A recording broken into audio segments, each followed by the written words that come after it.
بسم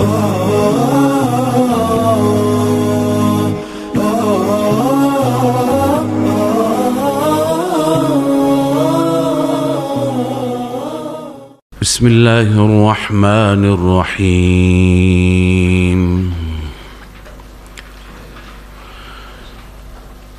ألف لام ميم.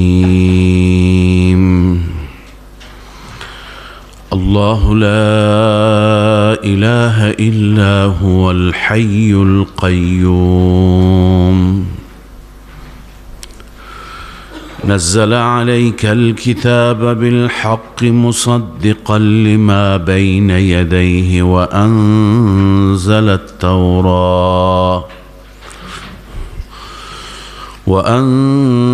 التوراة والإنجيل من قبل هدى للناس وأنزل الفرقان. إن الذين كفروا بآيات الله لهم عذاب شديد والله عزيز ذو انتقام. إن الله لا يخفى عليه شيء في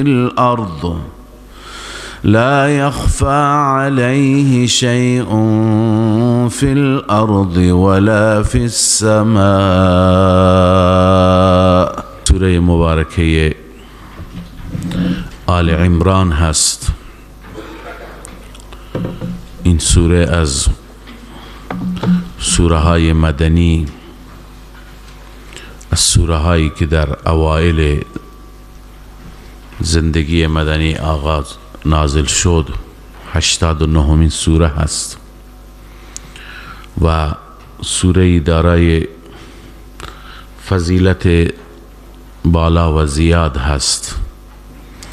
آن حضرت صلی الله علیه و سلم درباره بقره و آل عمران فرمودند، هر دو سوره که کسانی که این سوره ها را میخوانند در روز قیامت اینها دوتا سایبان میشن برای انسان.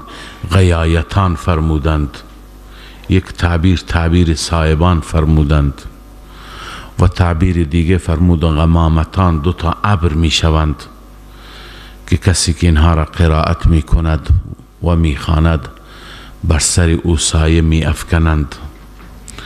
و تعبیر سوم، تعبیر دیگری که صحابی روایت می فرماید، فرمودند که سوداوان یا فرقتان من طیر، دوتا لشکر از پرنده که پرنده ها گاهی که به صورت دست جمعی پرواز می کنند در کنار هم مثل ابر می مانند. لذا این هر دو سوره را تشبیه دادم به این سه چیز، یا دوتا سایبان، یا دوتا ابر، یا دوتا لشکر از پرندگان. منظور اینه که کسانی که این سوره ها را میخوانند و تلاوت میکنند، قرائت میکنند، رحمت پروردگار و عنایات ویژه پروردگار بالای سرشون قرار داره. لذا این سوره های بسیار پرفضیلتی هستند و محتوایی که در این سوره ها هست، مطالبی که در این سوره ها هست، این مطالب هم بسیار زیبا هستند. ربط این سوره را و مناسبت این سوره را با سوره گذشته هم خدمت شما عرض کنم. یک ربط اسمی هست که ما در اول سوره بقره خواندیم که ایاک نعبد و ایاک نستعین، از اونجا شروع میشه از فاتحه. ایاک نعبد و ایاک نستعین، اونجا اقرار کردیم خدایا فقط تو را عبادت میکنیم و فقط از تو استعانت میطلبیم. ولا نعبد البقرة كما فعل اليهود، ولا نعبد ولا نستعين البقرة، از گاو استعانت نمی طلبیم، گاو را عبادت نمی کنیم. ولا نعبد ولا نستعین البقرة ولا نعبد ولا نستعین آل عمران كما فعل النصارى. ما آل عمران را همان گونه که نصارا عبادت کردند و از او استعانت می طلبیدند ما عبادت نمی کنیم. نصارا امروز هم از آل عمران کمک می خواهند. آل عمران کیه؟ سیدنا عیسی علیه السلام. می دونید که عمران پدر حضرت مریم علیها و علیه السلام هست، لذا عیسی نوه عمران هست. پس نصارا آل عمران را عبادت می کند، ما عبادت نمی کنیم. مثل مسیحیان نیستیم که انبیاء الهی را و مقربان را، خاصان را ما پرستش بکنیم، شریک و مساوی خدای عزوجل بدانیم و در مصائب از اونها کمک بطلبیم. خب این ربط اول هست، اسمی میگند که از نظر اسمی با هم دیگه ارتباط دارن. ربط دوم معنوی هست. شما در پایان سوره بقره خواندید که فانصرنا علی القوم الكافرین، انت مولانا فانصرنا علی القوم الكافرین. حالا در سوره آل عمران معرفی اون کافرین هست، اون کافرینی که ما از خدا می خواهیم خدایا ما را بر اونها نصرت بفرما، بر اونها غلبه بده. اونها کی هستند؟ اینجا می خوانیم اون مسیحیان هستند که انبیا را و مقربان را شریک خدا می دونن، مساوی خدا می دونن. چون در اول سوره آل عمران بحث آل عمران است، بحث مسیحیت است. شما انشاءالله می خوانید که تقریبا 60 آیه از این آیات در حق مسیحیان نجران نازل شد. نجران شهری از شهرهای عربستان سعودی در شمال مدینه طیبه واقع شده. از نجران یک گروهی از مسیحیان حرکت کردن به سوی مدینه طیبه تا با رسول الله صلی الله علیه وسلم مذاکره بکنند. تقریبا این گروه 60 نفر بودند و 14 نفر از اینها از همون بزرگان و خواصشون بودند. یکی از اونها که در رأس بود عبدالمسیح بود، یکی دیگه عرض کنم خدمت شما که ابو حارثه بود، ایهم بود. اینها آمدند تا با رسول الله درباره الوهیت عیسی و اینکه از عیسی کمک بخواهیم بحث کردند و یک سری شبهاتی را مطرح کردند که شبهات را خدمت شما عرض می کنم. لذا در این سوره، در اوایل این سوره تقریبا تا 60 تا 80 آیه پاسخ اونها هست، جواب اونها هست، رفع اشکالات اونها هست. پس در این سوره اون کافرینی که ما گفتیم فانصرنا علی القوم الکافرین، اون کافرین معرفی می شوند، عقاید اونها، خرافات اونها، دیدگاه های اونها و اونها رد می شوند. این ربط دوم هست. ربط سوم از اون مضامینی که در سوره بقره بودند، عمده‌ترین مضامین 4 تا از اونها اینجا مجدد بیان شده. اونجا مضامین 6 تا بودند، اما 4 تاشون توحید، رسالت، جهاد، انفاق. در این سوره هم 4 تا بیان شدند. اون امور انتظامی و امور مصلحه اینجا بیان نشدند. اون مسائل طلاق و عده و بالاخره اون مسائلی که مربوط به احکام بود. پس 4 مسئله توحید و رسالت و جهاد و انفاق فی سبیل الله، هر 4 موضوع که در سوره بقره بودند در سوره آل عمران مجددا بحث میشه از اونها. اما در این سوره مبارکه خلاصش را اگر عرض بکنم و بعدا شما دقت بفرمایید بهتر میفهمید. در این سوره 5 تا شبهه درباره توحید جواب داده شده. یکی که مسیحیان اعتراض میکردند کلماتی در انجیل هست و اون کلمات در قرآن هم هست که از اون کلمات معلوم میشه که عیسی علیه السلام مثل بقیه انبیا نیست، با خداوند یک رابطه خاصی داره، همون رابطه‌ای که اونها میگویند رابطه ابنیت، رابطه فرزندی، رابطه الوهیت، رابطه خدایی. میگه عیسی بعضی از واژه ها معلوم میشه که عیسی این رابطه را داره. اون کلمات چی هست؟ مثلا به عیسی در انجیل ابن الله گفته شده، به عیسی روح الله گفته شده، در قرآن هم روح الله و روح منه. به عیسی علیه السلام کلمت الله گفته شده. از اینها معلوم میشه که نائب بودن عیسی که نائب خداست و کارهای خدایی را انجام میده، تصرفاتی داره، اختیاراتی داره، معلوم میشه دارد. یکی از شبهاتی که اونها بر توحید داشتن این بود.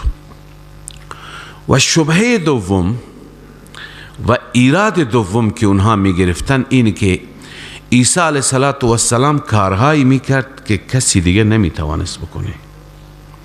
مرده ها را زنده میکرد، کورها را بینا میکرد، مریضی های برس را شفا میداد، از احوال خانه خبر داشت که چی خوردی و چی در خانه گذاشتی. خب اینها را کسی میتونه بکنه که متصرف باشه، غیبدان باشه.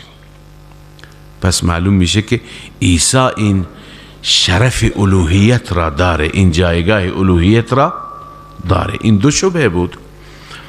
سومین، از گذشتگان ما عبارتهایی داریم، جملاتی داریم، مسیحیان میگفتن که از اونجا ثابت میشه که عیسی به عبادت خود و به فریاد زدن خود دستور میدن. میگفت هر وقت مشکلات را از من بخواهید. این هم تو عبارتهای ما هم است.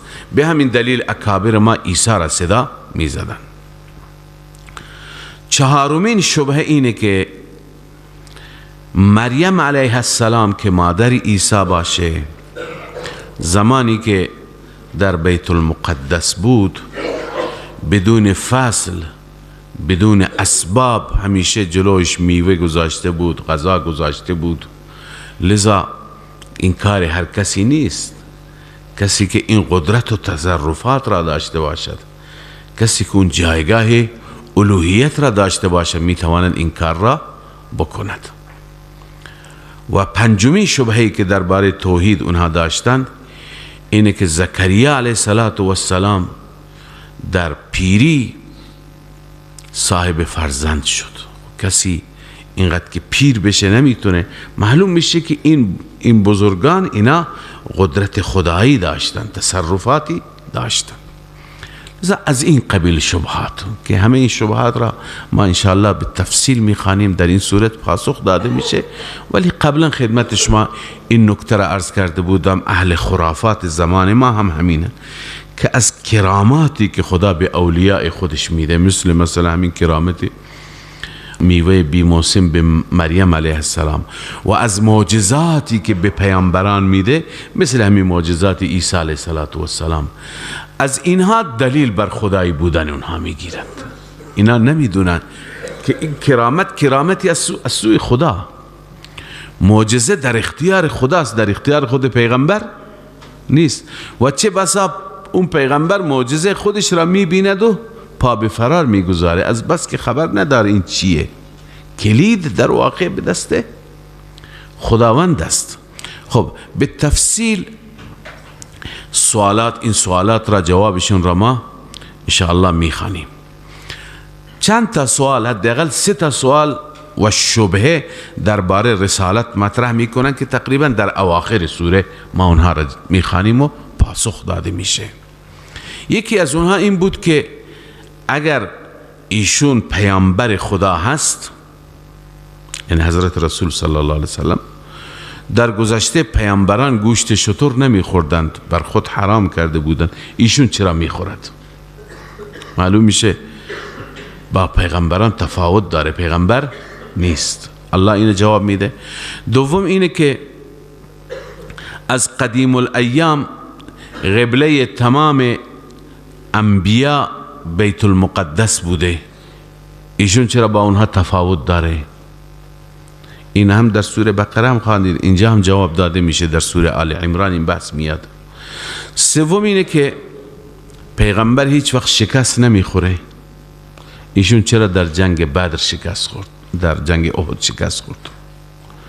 پاسخش میاد در همین سوره، اواخر این سوره، که در جنگ احد چی بود و جنگ بدر هم ضمناً بحثش میاد و الله عزوجل شبهاتی که اونها درباره رسالت مطرح کردند اون شبهات را هم پاسخ میده. اما ابتداء بعد از حروف مقطعه الف لام میم ادعای توحید است. اول مدعا ذکر میشه، اون مدعای عرض کردم 4 بحث است اینجا: توحید، رسالت، جهاد، انفاق. اول توحید، الله لا اله الا هو، الله آن ذاتی هست که هیچ معبود لایق عبادت نیست بجز او، الا هو.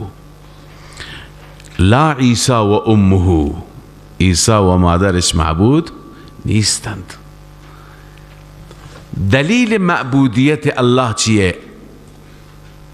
ما قبلا همین آیه را در آیت الکرسی خواندیم، اونجا 10 تا دلیل خواندیم. الله لا اله الا هو الحی القیوم لا تأخذه سنه الی آخره. اما اینجا 2 تا دلیل میاد. الحی القیوم، دلیل اول چونه که الله زنده و جاوید است. خدمت شما عرض کردم الحی را تنها ترجمه و تفسیر به زنده نکنید، چون زنده موجودات دیگه هم زنده هستند ولی بقیه زنده هستند، ما زنده میمیریم. عیسی زنده هست، فوت میکنه، میمیره. اما خداوند هو الحی الذی لا یموت، اون چنان زنده ای هست که جاوید، لا یموت، موت بر او نمی آید. کل من علیها فان و یبقى وجه ربک ذو الجلال والاکرام. پس این دلیل که او معبود است. معبود کسی باید باشه که برای همیشه باشه، ولی بقیه مخلوقات از انبیا و ائمه و اولیاء و حتی فرشتگان و حتی اون فرشتگان 4 فرشته مخصوص، جبرائیل و میکائیل و اسرافیل و اسرائیل، حتی اسرائیل که جان همه را میگیره، او هم بالاخره الله خودش او را موت میده. پس بقیه به این معنی حی نیستند. این دلیل اول الوهیت. دلیل دوم القیوم، که القیوم را هم ما قبلا خواندیم که قیام آسمان ها و زمین، برپایی آسمان ها و زمین و برپایی تمام این دنیا و عالم به سبب او هست. او قائم کننده است، او برپا کرده، او برپا کرده و یک روزی همه اینها را در هم برهم میکنه، همه را از بین میبره. آسمان پاره میشه، زمین جمع میشه، کوها پودر میشه، دریا جاری میشه. این خوانید اذا الشمس کورت و اذا النجوم انکدرت و اذا الجبال سیرت، همه از بین میره. پس او برپا کرده و او هم از بین میبره، دوباره او زنده. پس این دلیل هست که او معبود است، او قدرت فوق العاده ای دارد. این 2 تا صفت حی و قیوم بسیاری گفتند از علما که اینها با هم اسم اعظم هستند. خیلی جاها اینا با هم ذکر شده. هو الحی القیوم، الله لا اله الا هو الحی القیوم. به همین خاطر وقتی که دعا بکنیم این دوتا را با هم خداوند عزوجل را فریاد بزنیم، توسل با این صفات، امید است دعا قبول بشه. یا حی و یا قیوم. لذا بهترین توسل اون توسلی هست که به اسماء الهی باشد. ولله الاسماء الحسنى فادعوه بها. الله عزوجل نامهای زیبایی دارد. شما هرگاه دعا می کنید خداوند را با اون نامهایش بخوانید، فریاد بزنید. فادعوه بها. از اون نامهای زیبا همین الحی القیوم هستند که دلیل الوهیت پروردگار هم هستند و این صفات بر هیچ کسی بغیر از الله اطلاق نمیشه. لذا الله عزوجل بعد از توحید رسالت را بیان می فرماید. بعد از توحید، چون بیشتر شبهاتی درباره توحید و رسالت هستند، نزل علیک الکتاب بالحق. الله آن ذاتی هست، آن حی و قیومی هست که نازل فرموده بر تو کتاب را. نزل به معنی کم کم نازل کرده. قبلا خدمت شما عرض کردم دو واژه هستن، یکی انزال، یکی تنزیل. انزال یعنی یک بار نازل کردن، انا انزلنا التورات، یک جا تورات را تحویل دادن. تنزیل الکتاب یعنی کم کم نازل کردن، حسب نیاز نازل کردن. و عرض کنم که آیه آیه، سوره سوره. پس نزله ای نجما فی 23 سنه، کم کم نازل فرمودن در ظرف 23 سال. پس الله چنان ذاتی هست که نزل علیک الکتاب بالحق، نازل فرمود، تدریجا نازل فرمود کتاب را بر تو به حق نازل فرمود. اون کتابی که مصدقا لما بین یدیه، تصدیق کننده اون کتاب هایی هست که جلوتر از این هستند. کتابی که با کتاب های گذشته، با تورات و انجیل همخوانی دارد، هماهنگی دارد، در یک زمینه هستند، در یک موضوع هستند، با هم دیگه تعارض و تناقض. یکی از دلائل حقانیت قرآن همینه. و انزل التورات والانجیل من قبل، همچنین نازل فرمود تورات و انجیل را قبل از این کتاب. اون تورات و انجیلی که هدی للناس، هدایت هستند برای مردم، هدایت بودند، سبب هدایت، حکمت انزال برای هدایت نازل فرموده. و انزل الفرقان، همچنین فرقان نازل فرمود. فرقان چیه؟ فرقان به معنی فارق بین الحق والباطل، جدا کننده حق و باطل. حالا بعضی میگن قرآن، چون قرآن هم فرقان است. تبارک الذی نزل الفرقان على عبده لیکون للعالمین نذیرا. قرآن هم فرقان است. تورات هم به اون فرقان گفته شده. همه کتاب های آسمانی فرقان هستند، فارق بین الحق والباطل هستند. اما چون بحث قرآن اینجا آمد، بحث تورات آمد، بحث انجیل آمد، لذا بسیاری از مفسرین معتقدند و انزل الفرقان یعنی معجزات را خدا نازل فرمود. المعجزات الفارقه بین الحق والباطل. منظور از فرقان چیه؟ معجزات، معجزات موسی، عصا ید بیضا، معجزات عیسی، معجزات محمد صلی الله علیه وسلم، معجزات رسول الله. مهمترین معجزش قرآن است، ولی بقیه معجزات رسول الله را اگر بخواهیم ما جمع بکنیم در مجموع احادیث، معجزات همه انبیا را یک طرف جمع بکنید، به معجزات رسول الله نمی رسند. یکی را شما خواندید، عرض کنم که یکی 2 روز پیش، اقتربت الساعة وانشق القمر، با یک اشاره ماه را 2 نصف فرمودند. با یک لیوان شیر جماعتی را 300 نفر را شیر دادند.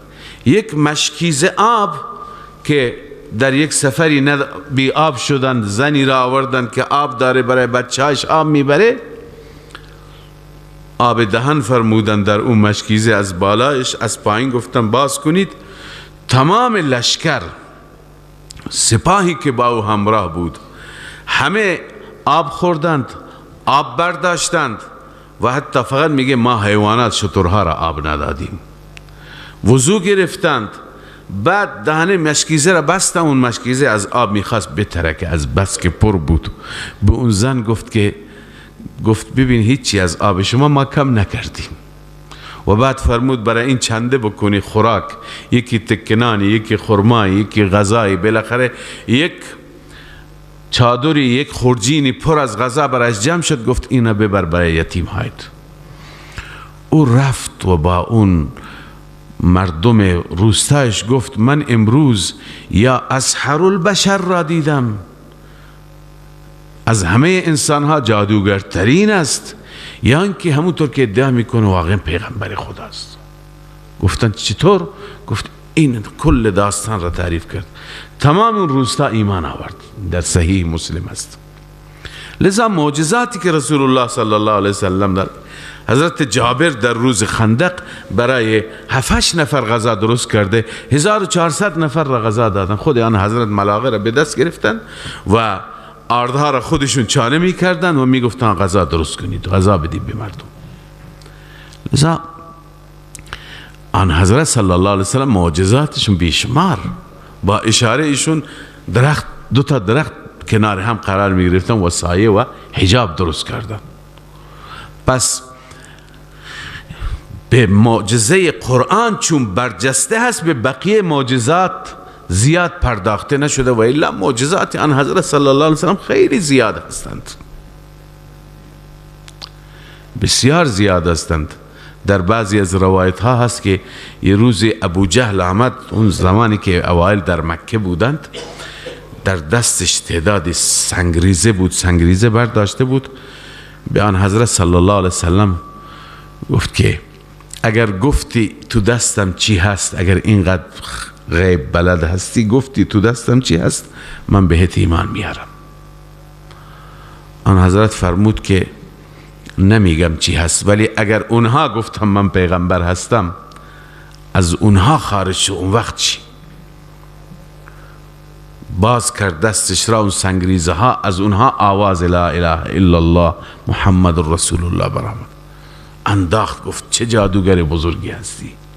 لذا معجزاتی که مال آن حضرت صلی الله علیه وسلم هستند در مجموعه روایات آمدن، نسبت به معجزات همه انبیا بیشتر هستند. لذا الله تعالی می فرماید و انزل الفرقان، علاوه از کتاب ها الله تعالی بر این انبیا معجزات هم نازل فرمود، معجزاتی که از اونها تشخیص داده میشه حق از باطل. اما کسانی که با وجود این کتاب های هدایت و با وجود این معجزات فارق بین الحق والباطل باز هم بر کفر اصرار بورزند، مثل همین گروه مسیحیان نجران، الله می فرماید ان الذين كفروا بآیات الله، همانا آنهایی که کفر کردن نسبت به آیات الهی، لهم عذاب شدید، برای آنها عذاب سخت است، اونها با عذاب سخت الهی مواجه می شوند. والله عزیز ذو انتقام، الله عزوجل غالب هست و دارای انتقام است، یعنی غالب هست، میتونه انتقام بگیره. انتقام از کفر و کفار وقوعا هم میگیره، به وقتش میگیره. تو انتقام به این معنی است. و هر کسی کفر میکند، انکار میکند، نمیتونه مخفی بشه، نمیتونه پنهان بشه. ولو اینکه در دل پنهان کند، الله خبر دارد. ان الله لا يخفى عليه شيء في الارض ولا في السماء. همانا الله آن ذاتی هست که لا یخفى علیه شیء، مخفی نیست بر او هیچ چیزی در زمین، ولا فی السما و نه در آسمان، همه چیز بر او ظاهر و آشکار است. هو الذی یصورکم فی الارحام کیف یشاء. عنایت داشته باشید که اینها تمام دلائل الوهیت است. خواندیم الله لا اله الا هو. دو تا از دلائل همون بود، الحی القیوم. اما دو دلیلی که زیاد در قرآن کریم میاد، قبلا هم خدمت شما ذکر کردم، اینه که دو تا ویژگی هستند. این دو تا ویژگی مال معبود به حق هستند، مال کسی که باید او را عبادت کرد. هر کسی دارد او را عبادت کنید و بجز از الله هیچ که نداره. خداوند این دو تا ویژگی را هر جا برای خودش اثبات می کند و از غیر خودش نفی می کند. یکی علم غیب، از غیب خبر دارد. هر کسی که در هر گوشه‌ای در هر حالی باشد از احوال او خبر دارد، صدایش را میشنود، مشکلش را میبیند، از تمام احوالش با خبر است، از ظاهر و باطنش. دوم این که قدرت داشته باشه، تصرف داشته باشه، اختیاراتی داشته باشه که هر چی میخواهد برش فراهم بکند. لذا این دو را الله عزوجل داره. در ان الله لا یخفى علیه شیء فی الارض ولا فی السماء، جزء اول ذکر شد، یعنی علم غیب. هیچ چیزی بر او مخفی نیست. در دورترین جزیره دنیا باشی هم تو را میبیند، تو جنگل باشی، تو قعر خانه تاریک باشی، تو چاه باشی. لا یخفى علیه شیء فی الارض ولا فی السماء. دوم او تصرف داره، او هر کاری که بخواد انجام میده.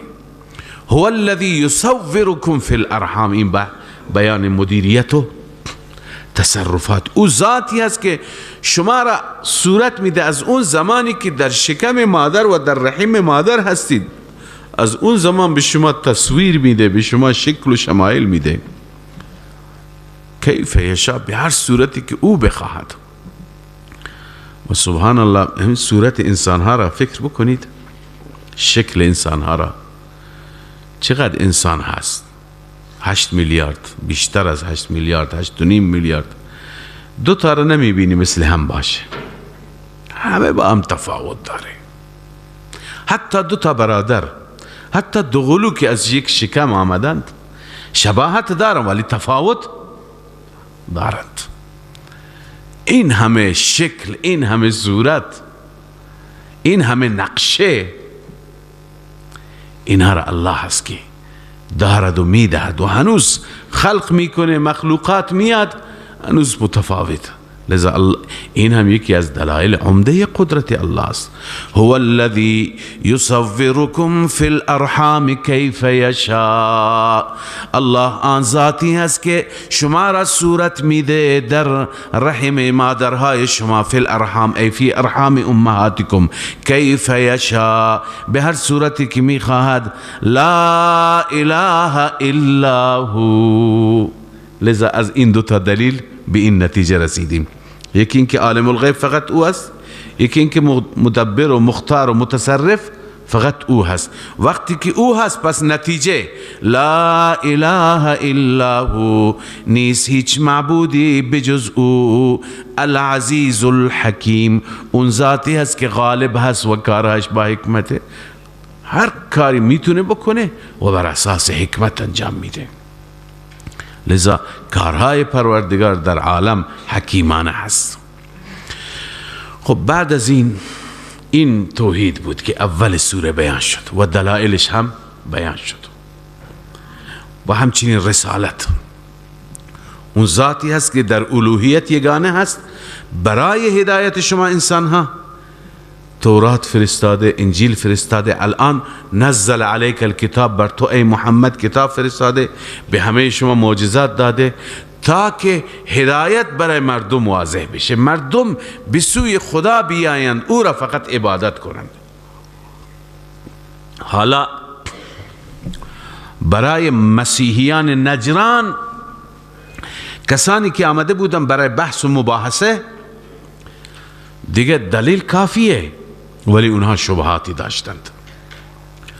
شبهات اونها جواب داده میشه، سوالات اونها جواب داده میشه. خب یکی از سوالات را مطرح کردم که این کلمات هست، هم در انجیل هست، هم در قرآن هست. روح الله هست، کلمت الله هست، یا در انجیل ابن الله هست. اینها نشان دهنده الوهیت عیسی هستند و جزئیت عیسی هستند، جزئی از خداست. ابنیت عیسی هستند، فرزند خداست. اونها با این کلمات بازی می کردند.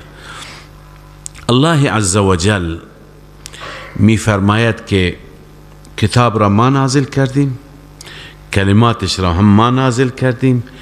کلمات کتاب دو قسم هستند. یک بخشی از این کلمات محکمات به اونها میگن، آیات محکمات.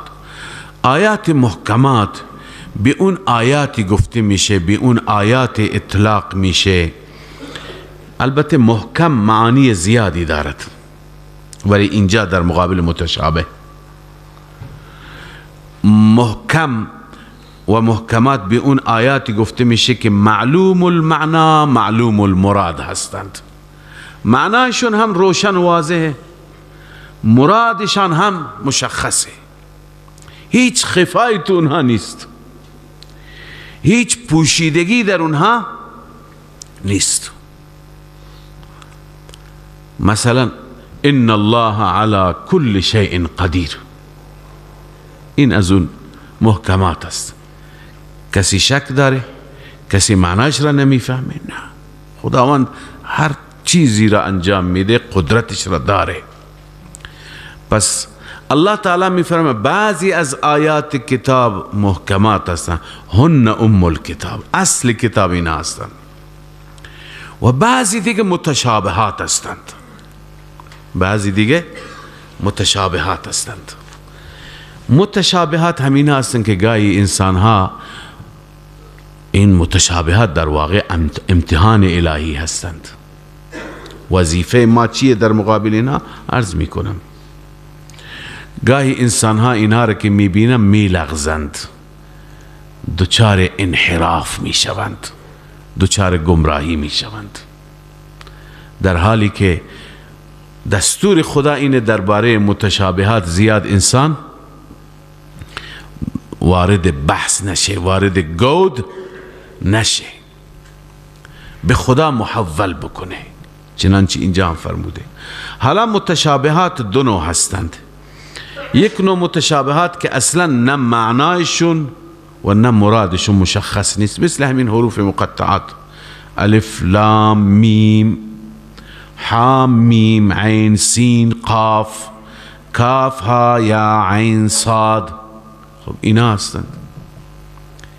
اینها را اصل مذهب این است که اینها را خدا بهتر میدوند، کسی نمیدونه. کسانی که یک سری معانی ذکر کردن، این معانی اجتهادی هستند، ظنی هستند، اینا یقینی نیستند. پس ما باید، اینا برای امتحان ما هستند، ما باید اینا را به خدا محول بکنیم، بگیم خدا بهتر میدونه. و یک سری متشابهاتی هستند که اونها معنایشون، معنای ظاهریشون مشخص عربی هستند، اما مرادشون را الله عزوجل بهتر میدونه. مثل آیاتی که درباره صفات الهی هستند، بعضی صفات الهی که از اونها شبهه ایجاد میشه.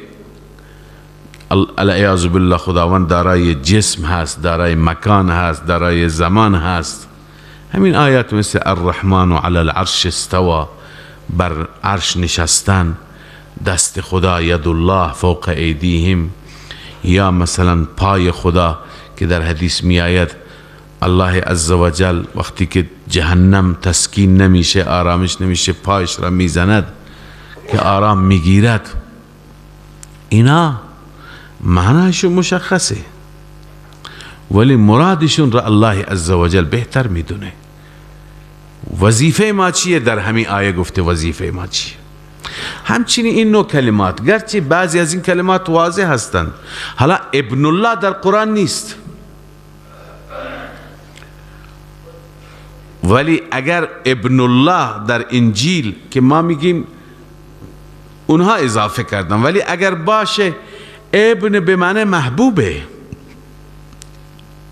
کسی را شما دوست داشته باشید، وقتی که سن شما بالاست، سن او پایین است، شما میگی فرزند من، و هیچ نسبتی با شما هم نداره. وقتی او را فرزند میخوانی یعنی چه؟ یعنی دوستش دارم، مثل فرزند دوستش دارم. در قرآن کریم هست که یهودی ها چی میگفتند؟ نحن ابناء الله و احباؤه. ما چی هستیم؟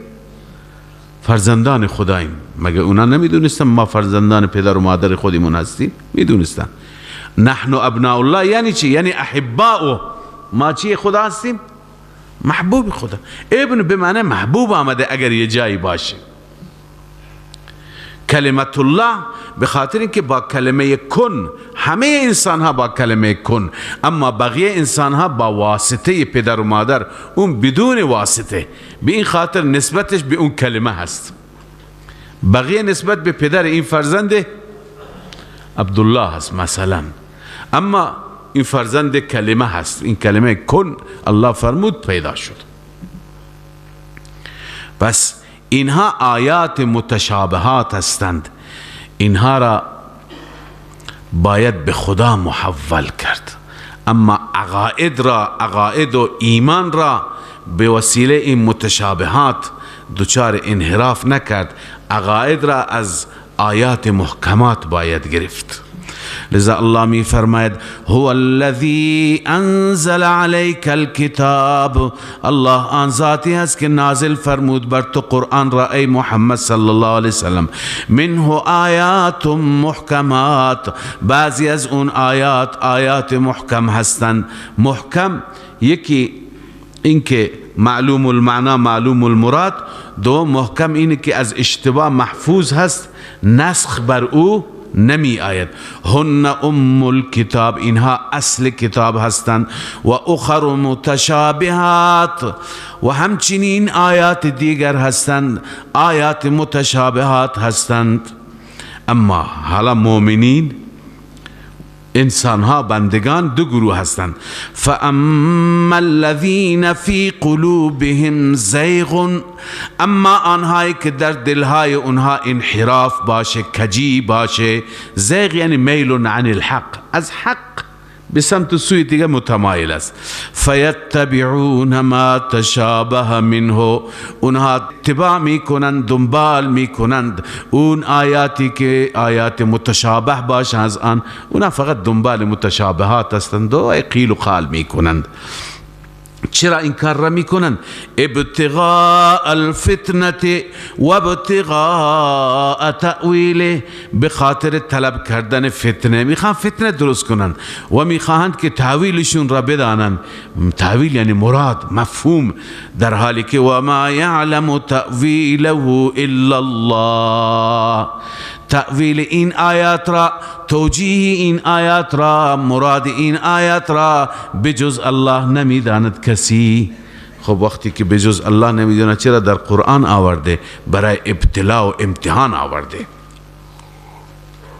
خداوند این آیات را برای امتحان ما بندگان که تسلیم بشیم.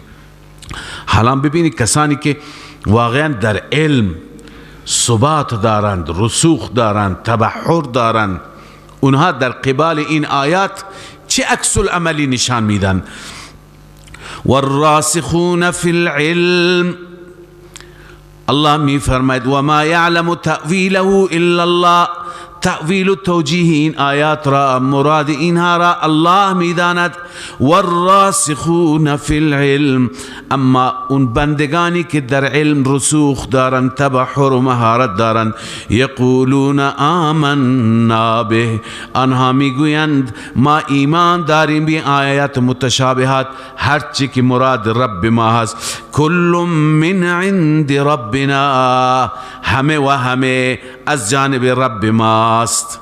چه آیات محکم باشه، آیات محکم برای عمل کردن ماست، برای عقیده درست کردن ماست. آیات متشابه برای ابتلاء و سکوت ماست. كل من عند ربنا، أي كل من المحكم للعمل به والمتشابه للابتلاء والسكوت عن تأويله وتفويض كيفيته إلى الله، که باید در مقابلش سکوت کنیم و بسپاریم حقیقت را به الله.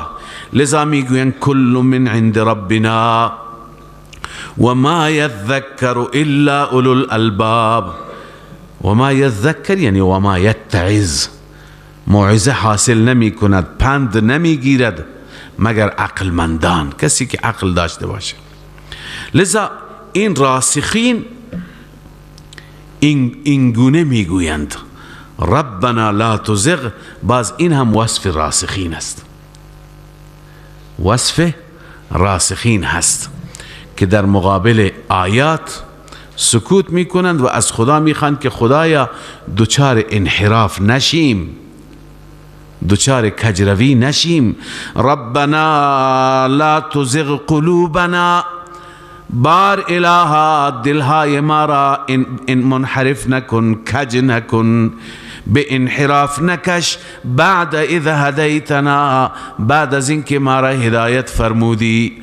و هب لنا من لدنک رحمه، و ببخش به ما از جانب خودت رحمت خاص و رحمت ویژه‌ای ببخش. انک انت الوهاب، امانه تو هستی وهاب، هر چیز را بخشاینده، به بندگانت هبه میکنی، میبخشی. ربنا انک جامع الناس، بار الها همانا تو هستی همه بندگان را جمع کننده. کجا جمع میکنی؟ لیوم لا ریب فی، جمع میکنی برای اون روزی که هیچ شکی در وقوع اون روز نیست. ان الله لا یخلف المیعاد، همانا الله تعالی خلف وعده نمیفرماید. پس خداوند همه را جمع می کند. این گونه اظهار نظر می کنن بندگان خاص خدا، همه چیز را محول به خدا می کنن. پس این جواب درباره آیات متشابهات است. حالا خدای تعالی بعد از این پاسخ و رفع اشکال اول، تخویف دنیوی برای این کفار بیان می کند.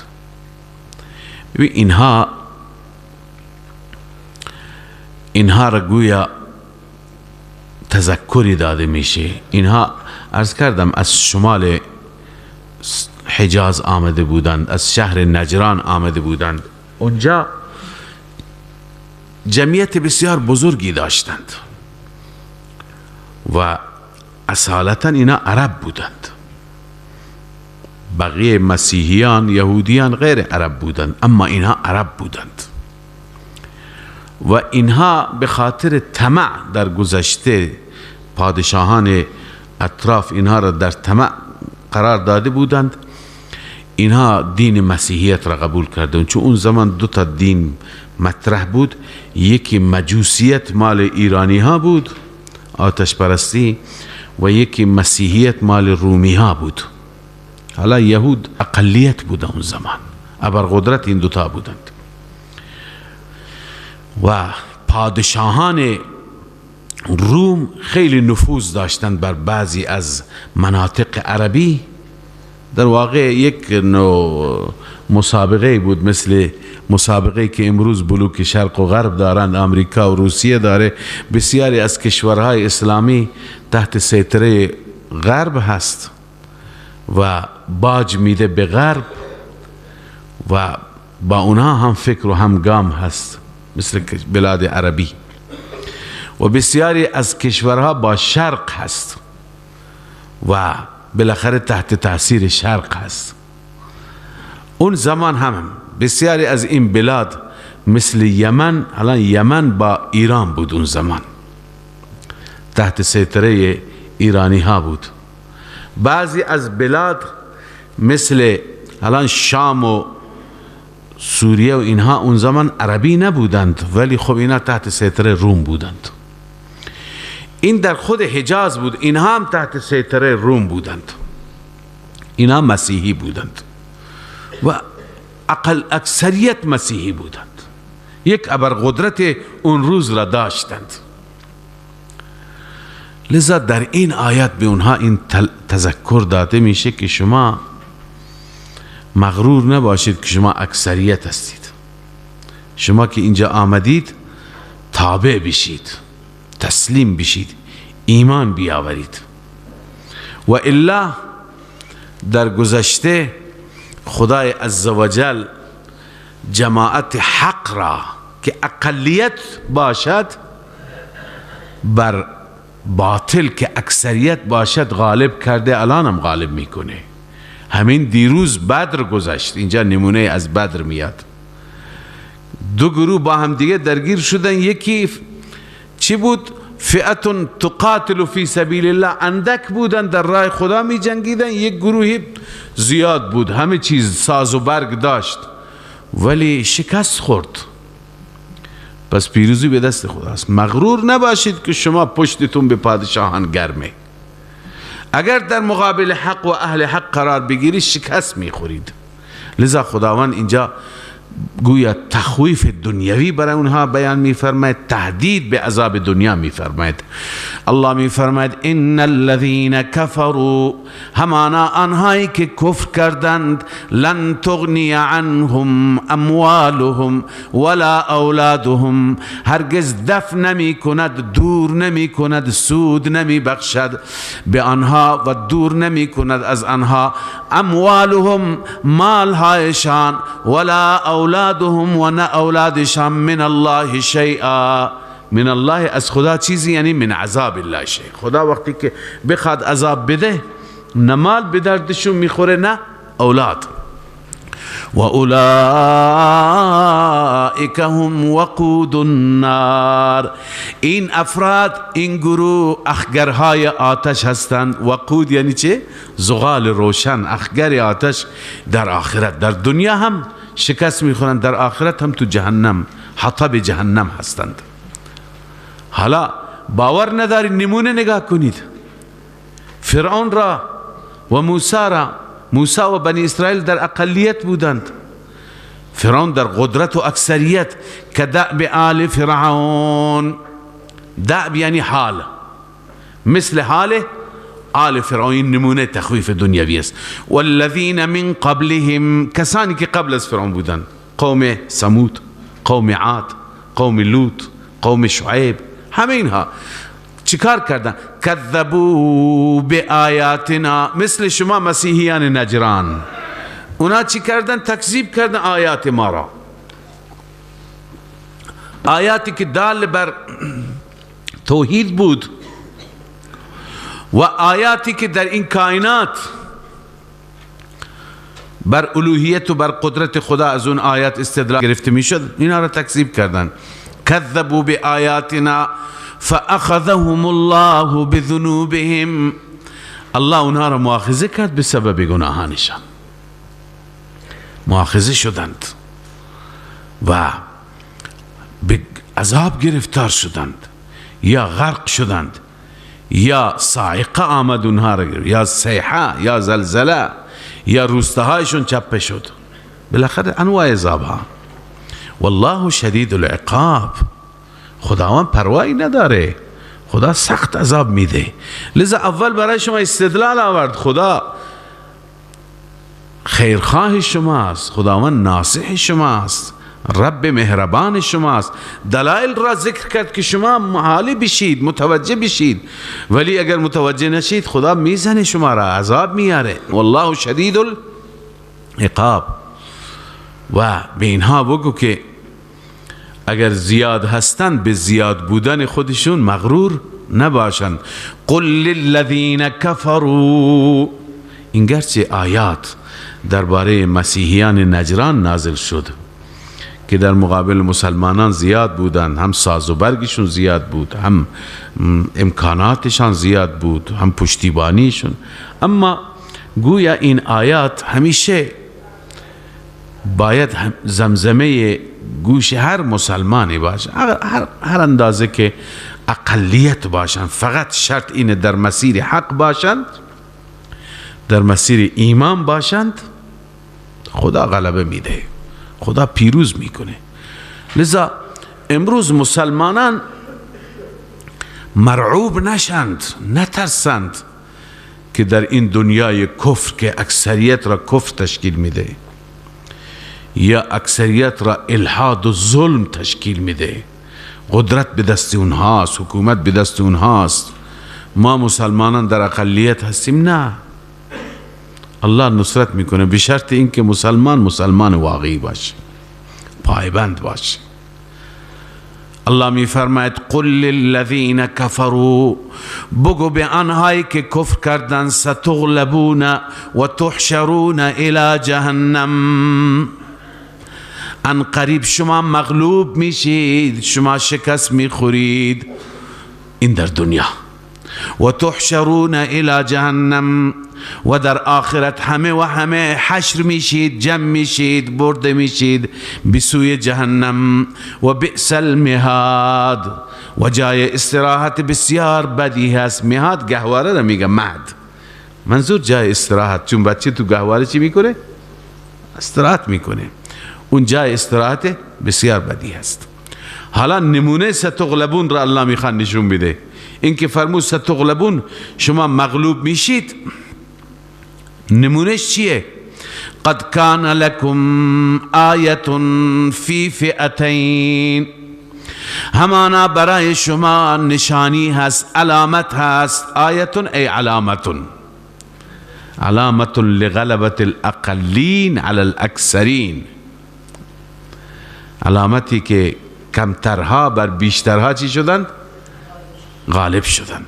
آیه نشانی برای شما بگم، فی فئتین التقطا، این علامت درباره اون دو گروهی هست که با هم دیگه برخورد کردند. کجا؟ در بدر. اما جهت اینها متفاوت بود، دیدگاهشون فرق میکرد. فئتون تقاتل فی سبیل الله، گروهی بودند که آنها می جنگیدند در راه الله. اینا کی بودند؟ و هم رسول الله و اصحابه صلی الله علیه وسلم. و اخرى کافرة، و گروه دیگر گروه کافر بود. گروه کافر کیه؟ عرض کنم که گروه ابو جهل و عتبه و شیبه، سرداران مکه، که یرونهم مثلیهم، می دیدند آنها را دو برابرشان، رأی العین، اما به چشم، به دید چشم، به دید اینطور که نگاه میکردن اونها را دو برابر خودشون می دیدن. کی را دو برابر؟ درباره تفسیر این اختلاف هست. بعضی گفتند که مسلمانان و مشرکان را دو برابر خودشون میدن، در حالی که دو برابر هم نبودند، سه برابر بودند، بیشتر از سه برابر هم بودند. خدای عزوجل چیکار کردند؟ الله تعالی کفار را به چشم مسلمانان کم نشان دادند. شما در سوره عرض کنم انفال میخوانید که فی اعینهم قلیلا، اونها را در چشمای اونها کم نشان دادند تا مسلمان مرعوب نشه، نترسه. و بعض مسلمان را هم ابتداءً کم نشان دادن تا کفار وقتی فرار نکنن، اما وقتی که جنگ شد چند برابر خودشون میدیدن. پس یک توجیه دیگه اینه که کفار مسلمانان را دو برابر خودشون میدیدن.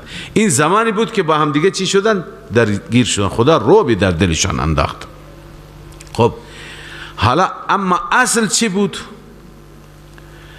نوشتن درباره سپاه اسلام و سپاه کفر که فئة قلیله هم رسول الله و اصحابه و کانوا 313 رجلا. چند نفر بودن؟ 313 نفر. عدد و اصحاب طالوت، دیروز درباره قوم طالوت خواندیم، همون اندازه طالوت بودن. 77 رجلا من المهاجرین. از این 313 تا 77 مهاجر بودند. و کان صاحب رأیتهم علی بن ابی طالب. پرچمدارشون کی بود؟ سیدنا علی بود. پرچم را رسول الله به دستشون داد. و 236 رجلا من الانصار. 236 نفر دیگه کی بودند؟ انصاری ها بودند. و کان صاحب رأیتهم سعد بن عباده. حضرت سعد بن عباده رضی الله تعالی عنه پرچمدار اونها بود. و کان فیهم 70 بعیرا. تمام این 313 نفر 70 تا شتر داشتند. همهشون چند تا شتر داشتند؟ 70 تا، یعنی گویا هر 5 نفر یک شتر داشت. و فرسان 2 تا اسب داشتند. این لشکر چند تا اسب داشت؟ 2 تا. و کان معهم من السلاح 6 ازرع، 6 ادرع و 8 سیوف. 8 شمشیر داشتند و عرض کنم که نیزه های جنگی 6 تا داشتند. منظور امکانات آنچنانی اینها نداشتند. اما اون و اخرى کافرتون، این گروه دوم، و هم مشرکو مکه، مشرکین مکه بودند. و کانوا 950 رجلا، 950 نفر بودند. رأسهم عتبه بن عبد شمس. در رأس اونها یا پرچمدار اونها عتبه بود، عتبه ابن عبد شمس، که عتبه و شیبه هر دوتا اونجا کشته شدند. و اسلحهشون، اسبشون، شترشون بیش از حد بود، تا از سر تا پا مسلح بودند. و رسول الله صلی الله علیه وسلم کسی را فرستاد که یک حسابی بکنند اینا چند نفر هستند. او رفت از دورا دور نظاره کرد، گفت یا رسول الله 1000 نفر معلوم میشند. گفت چطور حساب کردی؟ گفت که هر وعده اینا 10 تا شتر میکشند برای شام و نهارشون. هر شتری 100 نفر را جواب میداد. حالا یک شتر زیاد نفر را، ولی اون زمان اونها داشتند، هم خوب میخوردند. فرمود که هر وعده اینا 10 تا شتر میکشند. هر شتر 100 نفر میشه، پس 1000 نفر هستند. لذا جمعیت اونها 950 نفر تا 1000 نفر بودند. اما والله یؤید بنصره من یشاء. الله هست که تایید میفرماید با نصرت خودش هر کسی را بخواهد. چنانچه این عقل را تایید کرد. ان فی ذلک لعبرة لأولی الابصار. همانا در داستان این دو گروه و در برخورد این دو گروه با هم دیگه عبرت و درس هست، عبرت بزرگ. لعبرة التنوین للتعظیم، درس بزرگی هست لأولی الابصار، برای عقل مندان. کسانی که اهل عقل و درک هستند باید از این داستان درس بگیرند. چه درسی؟ این درس را که ان الغلبة لیست بالکثرة، هر کسی که جمعیتش زیاد شد غالب میشه، نه اینطور نیست. والهزیمة لیست بالقلة، هر کسی که کم بود شکست میخورد، اینطور هم نیست. بل کل ذلك بید الله، همه این به دست الله است. پس پیروزی در با خدا بودن است، در پایبند به دین بودن است، به فرامین الله عزوجل عمل نمودن است. این جماعت اندک بندگان مخلص خدا بودند، برای دین خدا تلاش میکردند. عبادت کنندگان خدا روی زمین اون روز همینها بودند. پس الله عزوجل اینها را نصرت کرد. لذا ای مسیحیان نجران، شما برای کثرت و جمعیت خودتون مغرور نباشید، شکست میخورید. اگر بیایید و رو در رو بشی شکست میخورید. اما چیزی که شما و حقیقت را هم شما میدونید. ببینید مسیحیان نجران حقیقت را میدونستند، اونا میدونستند این پیغمبر خداست. چون آخر میخوانیم در همین سوره انشاءالله که گفته شد خب دلایل را، چون دلایل گفته شد گفت ما قانع نشدیم، گفت دلایل را قبول نداره، بیاین مباهله میکنیم، بیاین دعا میکنیم، هر کس که در مسیر باطل خدا همینجا نفرینش بکنه هلاکش بکنه. گفتم مشوره میکنیم. بعداً با هم نشستم مشوره که گفتن نکنید، پیغمبر خداست، ریشه شما از بین میره، باش توافق بکنیم از این به بعد بهش بالاخره جزیه میدیم، پول میدیم و تسلیم بشیم. شدند. پس اینا میدونستند که رسول خداست، ولی چه چیزی نمیگذاشت ایمان بیاورند؟ الله عزوجل میفرماید مادیت، حب دنیا بد مرضی است، انسان را بدبخت میکنه. چطور حب دنیا مانع شد؟ در کتابهای سیرت آمده، مفسرین هم ذکر کردند که وقتی که اینها تازه از نجران آمدند حرکت کردند، عرض کردم 60 نفر بودند برای مناظره. یکی از دانشمندان اونها و مغز متفکر اونها ابو حارثه بود. اون ابو حارثه بر قاطری سوار بود، برادرش به نام کرز یا کرز نزدیک در کنارش بود. این پای قاطر لغزید، افتاد، میخواست که بیفته. این برادرش عصبانی شد، چون برادرش حاکمی بود، رئیسی بود، بالاخره شخصیتی بود. این گفت که تعس الابعد، ابعد یعنی اون آقایی که دور هست، العیاذ بالله اشارش به رسول الله بود که هلاک باد. این کلمه بیادبی گفت، تعس. او متوجه شد که این داره به رسول الله میگه. گفت تعست امک، به برادرش گفت مادرت هلاک بشه. تعجب کرد که چرا مادرم را میگه؟ من که برای اون گفتم. گفت چرا؟ گفت ابعد کی را گفتی؟ گفتم که همین کسی که داریم پیشش میریم. گفت که مگر نمیدونی که تمام علائمی که در او هست علائم پیغمبری هست، تو او را میگی تعیسه؟ اون را بگی خودت بدبخت میشی. هر کسی که با این جماعت در افتاده خودش بر افتاده. بعد گفت وقتی که پیغمبر خداست پس شما چرا میخواید بری بحث بکنید؟ چرا ایمان نمی آورید شما؟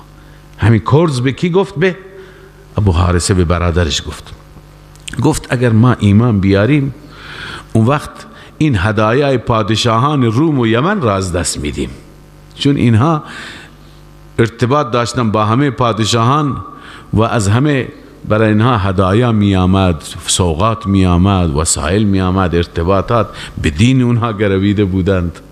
گفت اونا را از دست میدیم، ما به این خاطر ایمان نمی آوریم، ولی پیغمبر خداست. این مسئله باعث شد که این کرز فکرمند بشه و بعد اونجا وقتی که دید در مناظره ها و مباحثه ها که بالاخره جوابی نداشتند، بعدن این ایمان آورد. همین خود کرز برادر ابو حارثه چی؟ ایمان آورد.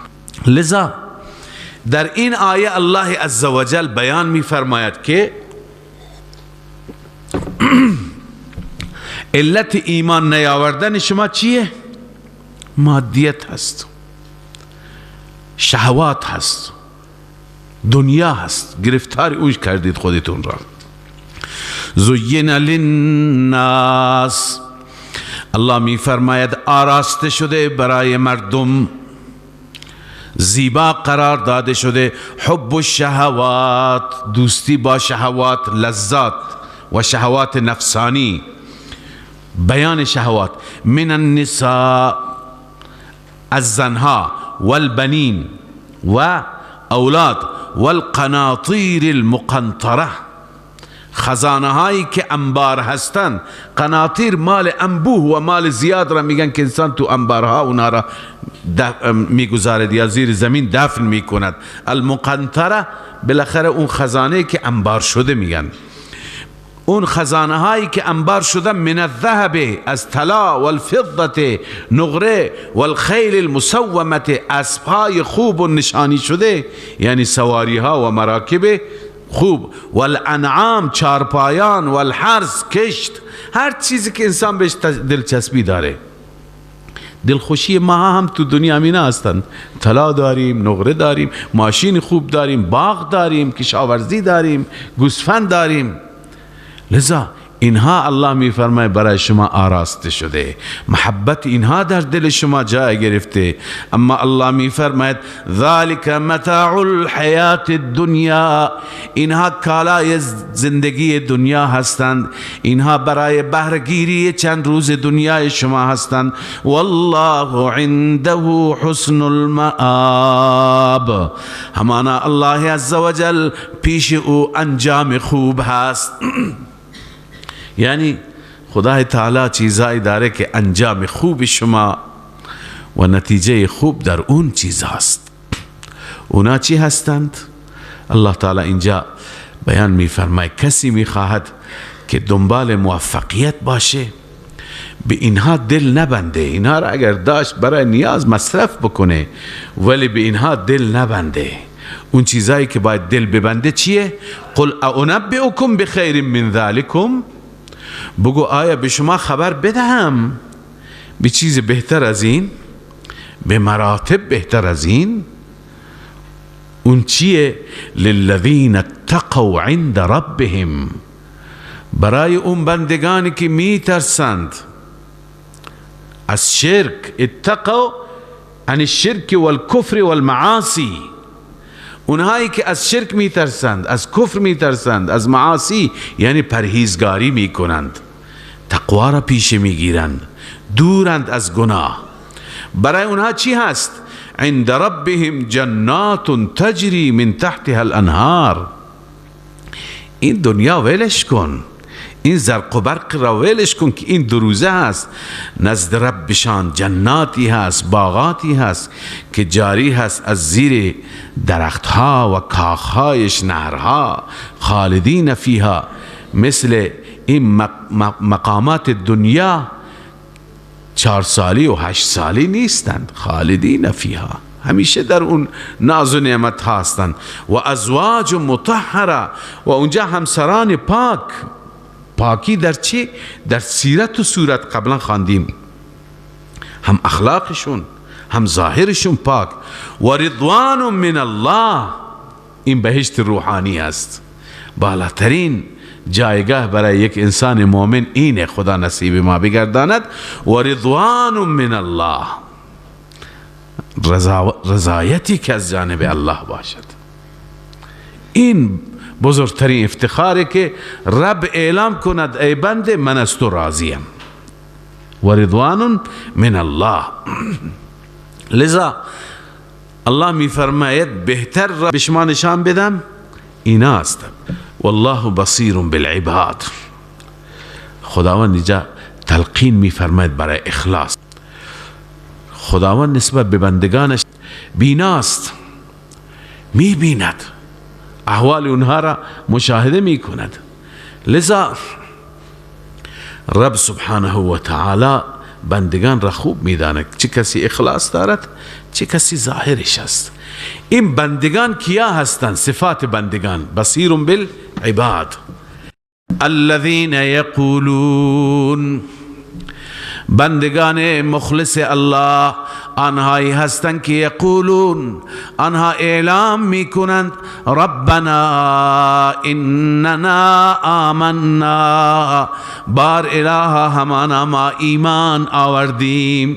اننا آمنا، این توسل هست، توسل جایز. ما بحث توسل میخوانیم انشاءالله. توسل جایز هم داریم، توسل ناجایز داریم. یکی از صورتهای توسل جایز این که اول سوره عرض کردم، انسان متوسل بشه به اسماء حسنا، یا حی یا قیوم، یا ارحم الراحمین، یا ذا الجلال والاکرام. اون صفات خاص پروردگار را متوسل بشه. یکی دیگه متوسل به ایمان خودش بشه، به عمل صالح بشه. خدایا من به تو ایمان دارم، من توحید تو را قبول دارم، دیگه کسی را قبول ندارم به عنوان معبود، فقط تو را عبادت میکنم، از هیچ که حاجت نمیخواهم. این بالاخره به عنوان توسل عرضه کنم. اینجا هم خداوند بیان فرموده که صفات این بندگان خاص اینه که وقتی دعا میکنند در ابتدای دعایشون به ایمان خودشون متوسل میشن. چی میگویند؟ ربنا اننا آمنا، بار اله همانا ما ایمان آوردیم، لذا ایمان را عرضه میکنیم. حالا خواسته خودشون را مطرح میکنن بعد از این توسل. فاغفر لنا ذنوبنا، پس ببخش برای ما گناهان ما را، وقنا عذاب النار، ما را حفاظت بفرما از عذاب آتش، از عذاب نار و آتش ما را محافظت بفرما. الله میفرماید این گونه متوسل میشوند، این گونه پناه میخواهند. اینا کی هستند؟ صفاتشون اینجا مناجاتشون ذکر شد. صفاتشون چیه؟ الصابرین. این بندگانی هستند که الصابرین، صابرین هستند. صابرین، صبر سه نوع داریم، همه صورتهای صبر را دارند. یکی صبر عند المصیبت است، مصیبتی میاد صبر میکنه، همه چیز را از خدا میدونه، میگه انا لله و انا الیه راجعون، تسلیم خدا میشه، راضی به رضای الله میشه، در مقابل تقدیر الهی تسلیم میشه. این یک نوع صبر. اما اصل صبر دو تا دیگرش هست. دوم، صبر بر ترک معصیت، صبر بر ترک معصیت، یعنی معصیت را ترک میکنه، استقامت میکنه، دیگه اصلا گناه نمیکنه. این صابر خوب اینه. کسی عادت داره همیشه موسیقی گوش میکنه، ترک میکنه، دیگه گوش نمیکنه، استقامت میکنه. کسی عادت داره بلا نسبت بلا تشبیه چشم چرانی میکنه، این عادت بد خودش را ترک میکنه، آخر استقامت میکنه. کسی عادت داره نماز صبح را همیشه میخوابه، دیگه این را ترک میکنه. ترک گناه این بالاترین و والاترین و با ارزشترین صبر است. و سوم، صبر بر انجام طاعات، یعنی استقامت کردن بر طاعات.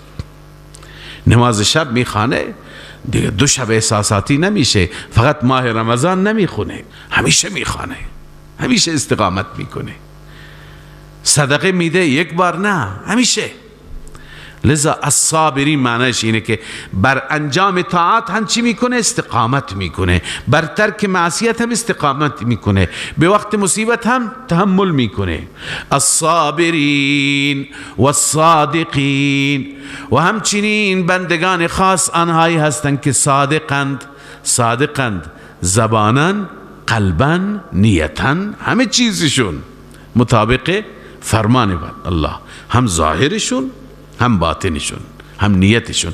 والقانتین، و همچنین تابع دستور خدا. المطیعین، در هر چیزی مطیعند، نه اینکه در بعضی چیزها مطیعند در بعضی چیزها نیستند. بعضی از مسلمانان ما اینطور هستند، مثلا در بعد عبادات خب مطیع، میاد صف اول نماز میخونه، اما در بعد معاملات منفعت خودش را نگاه میکنه، اونجا نگاه نمیکنه دستور خدا چیه، میبینه اونجا منفعت خوبی گیر آمد انجام میده، نگاه نمیکنه از طریق رشوه آمد، از طریق ربا آمد، از طریق فاسد آمد.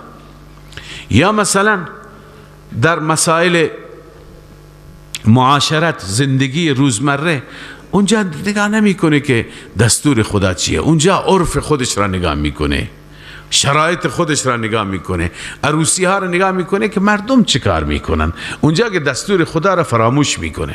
این دیگه عرض کنم مطیع نیست. مطیع در همه میادین مطیع باشه. والمنفقین، و همچنین منفقین، خرج کنندگان،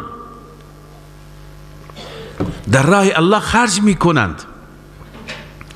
خدا بهشون مال داده، مال را فقط برای زن بچه خودشون اختصاص نمیدن، به فقیر، به درمانده، میدونه که خدا به من داده به او نداده، دستور دارم که من به او هم بدم، خرج میکنه. اموالهم فی سبیل الله. و هفتمین صفت این گروه، والمستغفرین بالاسحار، همچنین این بندگان خاص خدا کسانی هستند که در وقت سحر در دل شب استغفار میخواند، از خدا معافی میخواند. ببین از میان همه صفات، خب اون زمان شما اگر خدا توفیق بده شما سجده هم میکنید، رکوع هم میکنید، قیام هم میکنید، تلاوت قرآن هم داری، ذکر هم میکنی، دعا هم میکنی، ولی بغیر خدا ذکر نکن. نگفت والقائمین بالاسحار والساجدین بالاسحار والراکعین بالاسحار، چون همه اینها را شما انجام میدی. از میان اینها والمستغفرین بالاسحار فرمود. اینجا نه، چند جای دیگه همین صفت آمده برای کسانی که نماز شب میخوانند، به دلیل اینکه با ارزشترین چیز در اون زمان استغفار. سجده میکنی، در سجده استغفار کن، دعا میکنی، در دعا استغفار کن، نماز میخونی، در نماز استغفار کن، چون که اون زمان استغفار است. در حدیث آمده که رحمت الله نزدیک زمین می آید و از سوی پروردگار فرشته اعلام می کنند هل من مستغفر اغفر له، آیا کسی است که از من مغفرت بخواد من ببخشم؟ پس این آقا بلند شده برای چی؟ برای اینکه گناهانش را از خدا آمرزش بخواد. و همچنین استغفار، که استغفار یادآور چیه ماست؟ یادآور گناه ماست. اگر کلمه دیگه ذکر میشد شاید اشاره به بزرگی این شخص مثلا تهجد گزار است، نماز گزار است، این بر ولایتش، بر بزرگیش، بر خاص بودنش دلالت. اما استغفار کننده است، اشاره به گناهان است، لذا اون عجب و غرور و تکبر هم چی میشه؟ از بین میره. شهد الله انه لا اله الا هو. الله عزوجل بعد از این عرض کنم که صفات بندگان خاص خودش را بیان فرمود، بس اینا ضمناً میاد دیگه، بس روی سخن باقی هست با مسیحیان نجران. به اونها گفته شد که شما شیفته دنیا هستید که شما نمیایید به سوی حق و حقیقت، گرفتار دنیا هستید، بیایید که ما چیزی بهتر از اون را به شما نشون بدیم. نشون دادند. حالا مجدد الله عزوجل توحید را مطرح می فرماید، چون عمده ترین اختلاف با این گروه روی دو چیز بود، یکی توحید، یکی نبوت، رسالت. شبهات اینها را الله برطرف میکنه. دلیل نقلی خداوند اینجا ذکر میکنه از کتب سابقه، اون چیزی که ما میگوییم در کتابهای گذشته هم هست. شهد الله، الله گواهی میده، انه لا اله الا هو، گواهی بر این مطلب که هیچ معبودی لایق عبادت نیست بجز او. خود خدا گواهی میده، گواهی خدا کافی نیست شما را؟ والملائکه، ملائکه هم گواهی میدهند، و اولو العلم، و علماء، و انبیاء. انبیاء هم اولو العلم، علماء جانشینان، اینا هم اونایی که راسخینند از علماء، اینا هم گواهی میدهند. اینها قائما بالقسط، اینا قائم هستند در حالی که به عدالت و انصاف. اونها گواهی میدن، اونایی که قائم بالقسط هستند. ببین انصاف چیه؟ قسط چیه؟ توحیده. ظلم چیه؟ شرک. ان الشرک لظلم عظیم. پس اونهایی که در مسیر انصاف و حق و عدالت هستند، اونها هم گواهی میدن که لا اله الا هو. لذا اینها گواهی میدن. بعد از اینکه گواهی اینها بیان شد، مجدد الله عزوجل ثمره این گواهی را ذکر میفرماید. پس ثابت میشه که لا اله الا هو العزیز الحکیم. بنابراین اثبات شد که هیچ معبودی وجود نداره بجز الله. الله آن ذاتی هست که هم غالب هست و هم کارهاش با حکمت است. ان الدین عند الله الاسلام. لذا الان موفقیت، کامیابی ای مسیحیان در دین اسلام است. من قبلا یک مطلبی در سوره بقره در رابطه با وحدت ادیان عرض کردم. اینجا فقط اشاره می کنم دوباره اون موضوع را که بعضی حتی از مسلمانان اعتقاد به وحدت ادیان دارند. وحدت ادیان به این معنا که میگویند که این ادیان سماوی اگر به دین خودشون عمل بکنند، شرک نکنند، نجات مییابند. مسیحی اگر مسیحی واقعی باشه، یهودی واقعی باشه، اون ناجی هست. شرک نکنه، بالاخره خدا را عبادت بکنه. نه خیر، امروز نیست اینطور. تا زمانی که احادیث و روایت ها را خواندم، تا زمانی که به محمد صلی الله علیه و سلم ایمان نیاورند، حتی رسول الله فرمود موسی اگر خودش باشه چاره به جز ایمان آوردن به من نداره. تا اون زمان نمیتونه اون ناجی بشه. اون دین الان منسوخ شده. اون دین دیگه از چی رفته؟ از اعتبار رفته، اعتباری نداره. به این دلیل، حالا دلیل دیگری که ما از قرآن داریم اینه، این آیه در مقابل مسیحیان نجران گفته میشه. نمیفرماید خداوند شما به همین دین خودتون بمانید و فقط شرک نکنید. خدا میفرماید اگر میخواهید نجات را، دین مرضی، دین پسندیده و مقبول عند الله الان اسلام. ان الدین عند الله الاسلام. دین نزد پروردگار اسلام است. اما معنای اسلام را قبلا خلاصه عرض کردم. اسلام یعنی اخلاص، یعنی تسلیم شدن برای خدا، فقط برای خدا. المسلم معناه، قال الانباری ابن الانباری یکی از علماء است، ایشون میگه المسلم معناه المخلص لله عبادته. مسلم یعنی اون کسی که عبادت خودش را خالصتا برای خدا انجام بده. یهودی نمیتونه مسلم باشه چون اون برای غیر خدا انجام میده. مسیحی برای صلیب و عیسی انجام میده، او برای عزیر انجام میده. المسلم المخلص لله عباده. فالاسلام، پس اسلام معناش چیه؟ اخلاص الدین والعقیدة لله تعالی. چنانچه میخوانیم در سوره اعراف قل ان صلاتی، در انعام قل ان صلاتي ونسكي ومحياي ومماتي لله رب العالمين لا شريك له وبذلك امرت وانا اول المسلمين. اسلام همینه، همه چیز برای خدا باشه.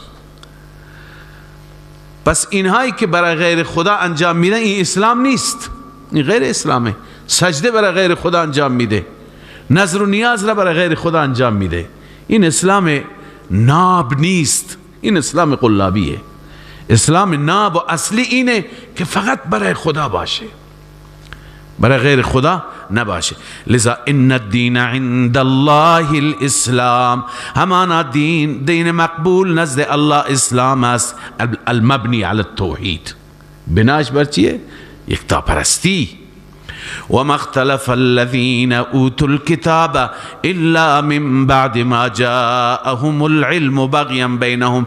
دین همه انبیا همین بوده. ما قبلا خواندیم ابراهیم مسلم بوده، یعقوب حتی وصیت کرد ووصى بها ابراهیم بنیه و یعقوب یا بنی ان الله اصطفى لكم الدين فلا تموتن الا وانتم مسلمون. اونا همین اخلاص فی العبادت. پس اختلاف کی انداخت؟ کی انداخت؟ چرا انداخت؟ جوابش را بگیر.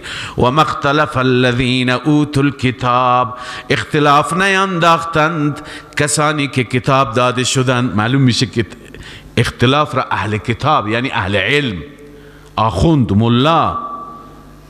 ملای دین فروش، او اختلاف انداخت، اونهایی که کتاب داشتن. الا من بعد ما جاءهم العلم، کی انداخت؟ بعد از اینکه علم پیششون آمد. علم توحید را هم داشتند و اختلاف انداختند. چرا؟ بغیم بینهم، به خاطر حسادت بین آنها و بین دعات توحید، لذا اختلاف را اونها انداختند. و من یکفر بآیات الله فإن الله سریع الحساب. این تخویف اخروی هست. اینا که اختلاف انداختند، هر کسی که کفر میکنه به آیات الهی، همانا الله زود حساب گیرنده هست. تخویف یعنی حسابش را خدا میگیره، به کیفر اعمالش میرسانه. فإن حاجوک فقل اسلمت وجهی لله ومن اتبعن. اینجا الله میفرماید که این همه دلایل، واقعا دلایل روشن، دلایل زیبا، با وجود این همه دلایل باز هم با تو جر و بحث میکنند، باز هم با تو محاجه میکنند، درگیر میشوند. اون وقت شما جواب خودتون را بده و از اونها هم میتونه اقرار بگیر. فإن حاجوک، اگر باز هم با شما بحث کردند، فقل اسلمت وجهی لله، به اونها بگو خلاصه جواب من و خلاصه دین من اینه که اسلمت وجهی لله، من خودم را تسلیم کردم، وجهی ذاتی، خودم را برای الله. از چه جهت؟ فی العقیدة والعمل، هم از نظر اعتقاد هم از نظر عمل، من تسلیم خدا. و من اتبع، نه تنها من، هر کسی که پیرو من هست. شما اعتقاد و باور خودت را اعلام بکن. باز به اون اهل کتاب هم بگو، و قل للذین اوتوا الکتاب، بگو به آنهایی که کتاب داده شدن، من الیهود و النصارى والامیین، به امیین هم بگو، به مشرکین مکه، یعنی هم به یهود بگو، هم به نصارا بگو، هم به مشرکین بگو که ما که تسلیم خدا. اسلمتم، آیا شما تسلیم میشید؟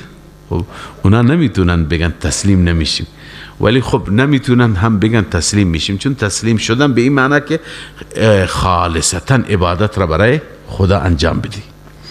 فإن اسلموا فقد اهتدوا، اگر تسلیم شدند همانا هدایت شدند. و ان تولوا، اگر پشت دادند، تسلیم نشدند، فانما علیک البلاغ، جزی نیست که بر تو چی هست؟ بلاغ هست، پیام رسانی هست، مطلب رسوندن هست. بعد از اون بگذار برای خدا. والله بصیر بالعباد، الله عزوجل نسبت به چنین بندگان خوب بینا هست و از حال اونها میفهمد و میداند. ان الذين يكفرون بآیات الله، بعد از این خدای عزوجل در ارتباط با همین مشرکین، همین نصارا، مسیحیان نجران بیان می‌فرماید. ببینید اینها درست مسیحی بودند، ولی اصل دین مسیحیت برای کی هست؟ برای بنی اسرائیل است، چون عیسی علیه السلام مبعوث شدن برای بنی اسرائیل، و بنی اسرائیلی که قبل از عیسی بودند، هم اینها اونها را قبول داشتند، اونها را اسلاف خودشون میدانستند. اونها چه جنایاتی کردند؟ همونها بودند که انبیا را شهید کردند، همونها بودند که بزرگترین خیانتها را انجام دادند. لذا الله عزوجل بعد از این تخویف اخروی سرزنش میکنه، میگه ببینید آبا و اجداد شما چی بودند، چی کردند، شما هم به همون خط مشی میخواید ادامه بدید؟ شما هم با این پیغمبر ما همون مخالفت را میکنید؟ شما هم دشمنی با پیغمبر ما خواهید داشت؟ عاقبت اونها را ببینید، عاقبت شما همونه میشه، نتیجه اونها نتیجه شما. الله می فرماید ان الذين يكفرون بآیات الله، همانا آنهایی که کفر میکنن نسبت به آیات الهی، این مرض اول از کفر. و یقتلون النبیین بغیر حق، و کسانی که میکشند انبیا را بغیر حق، بنا حق میکشند. این بنا حق چه قیدی هست؟ مگر غیر از این هم داریم؟ قتل به حق هم داریم، قتل انبیا به حق. این قید اعتراضی نیست که از این کسی فکر کنه قید بنا حق، قید به حق هم هست، چی قتل به حق هم هست. نه، همه قتلشون بنا حق بود. بعضی از مفسرین میگن اینجا بغیر حق را خدا ذکر کرده که حتی طبق اعتقاد خود اونها هم بنا حق بود. یعنی بنا حق طبق اعتقاد خودشون، حقیقت و فی نفس الامر هم بنا حق بود، اما بر اساس همون قاتلانی که کشتند خودشون هم میدانستن بنا حق است. و یقتلون الذین یأمرون بالقسط من الناس، همچنین آنهایی که میکشند دعوتگران را، آن دعوتگرانی که الذین یأمرون بالقسط، آنهایی که امر به عدالت میکنن، به انصاف میکنن. بالقسط بنویسید توحید. بزرگترین عدالت چیه؟ توحیده. بزرگترین ظلم شرکه. آنهایی که امر میکنن به توحید از مردم، یعنی بقیه دعوتگران را هم میکشند. اونهایی که این کار را میکنند فبشرهم بعذاب علیم، اینها را مژده بده، بشارت بده به عذاب دردناک. لذا ای مسیحیان، شما میخواید به همون مسیر قرار بگیرید؟ چون دشمنی با پیغمبر همون مسیره. اولئک الذین حبطت اعمالهم فی الدنیا والآخرة، این افراد، این کسانی که دارندگان این صفات هستند، اینها کسانی هستند که تباه شد، برباد شد اعمالشان در دنیا و در آخرت. و ما لهم من ناصرین، برای اونها هیچ یاورانی نیست، هیچ کسی نیست که از عذاب خدا اونها را نجات بده، اونها را نصرت کند. لذا اینها که مخالفت بکنند نصرت نمی شوند. و باز الله تعالی بیشتر سرزنش میکنه. همین عرض کردم، همه این آیات درباره اهل کتاب است. به جای ایمان آمدید بحث میکنید. الم تر الی الذین اوتوا نصیبا من الکتاب، آیا دیدی آنهایی را که بخشی از کتاب داده شده، علم کتاب، سهمی از کتاب داره، یدعون الی کتاب الله، اما فرا خوانده میشن به سوی کتاب الله.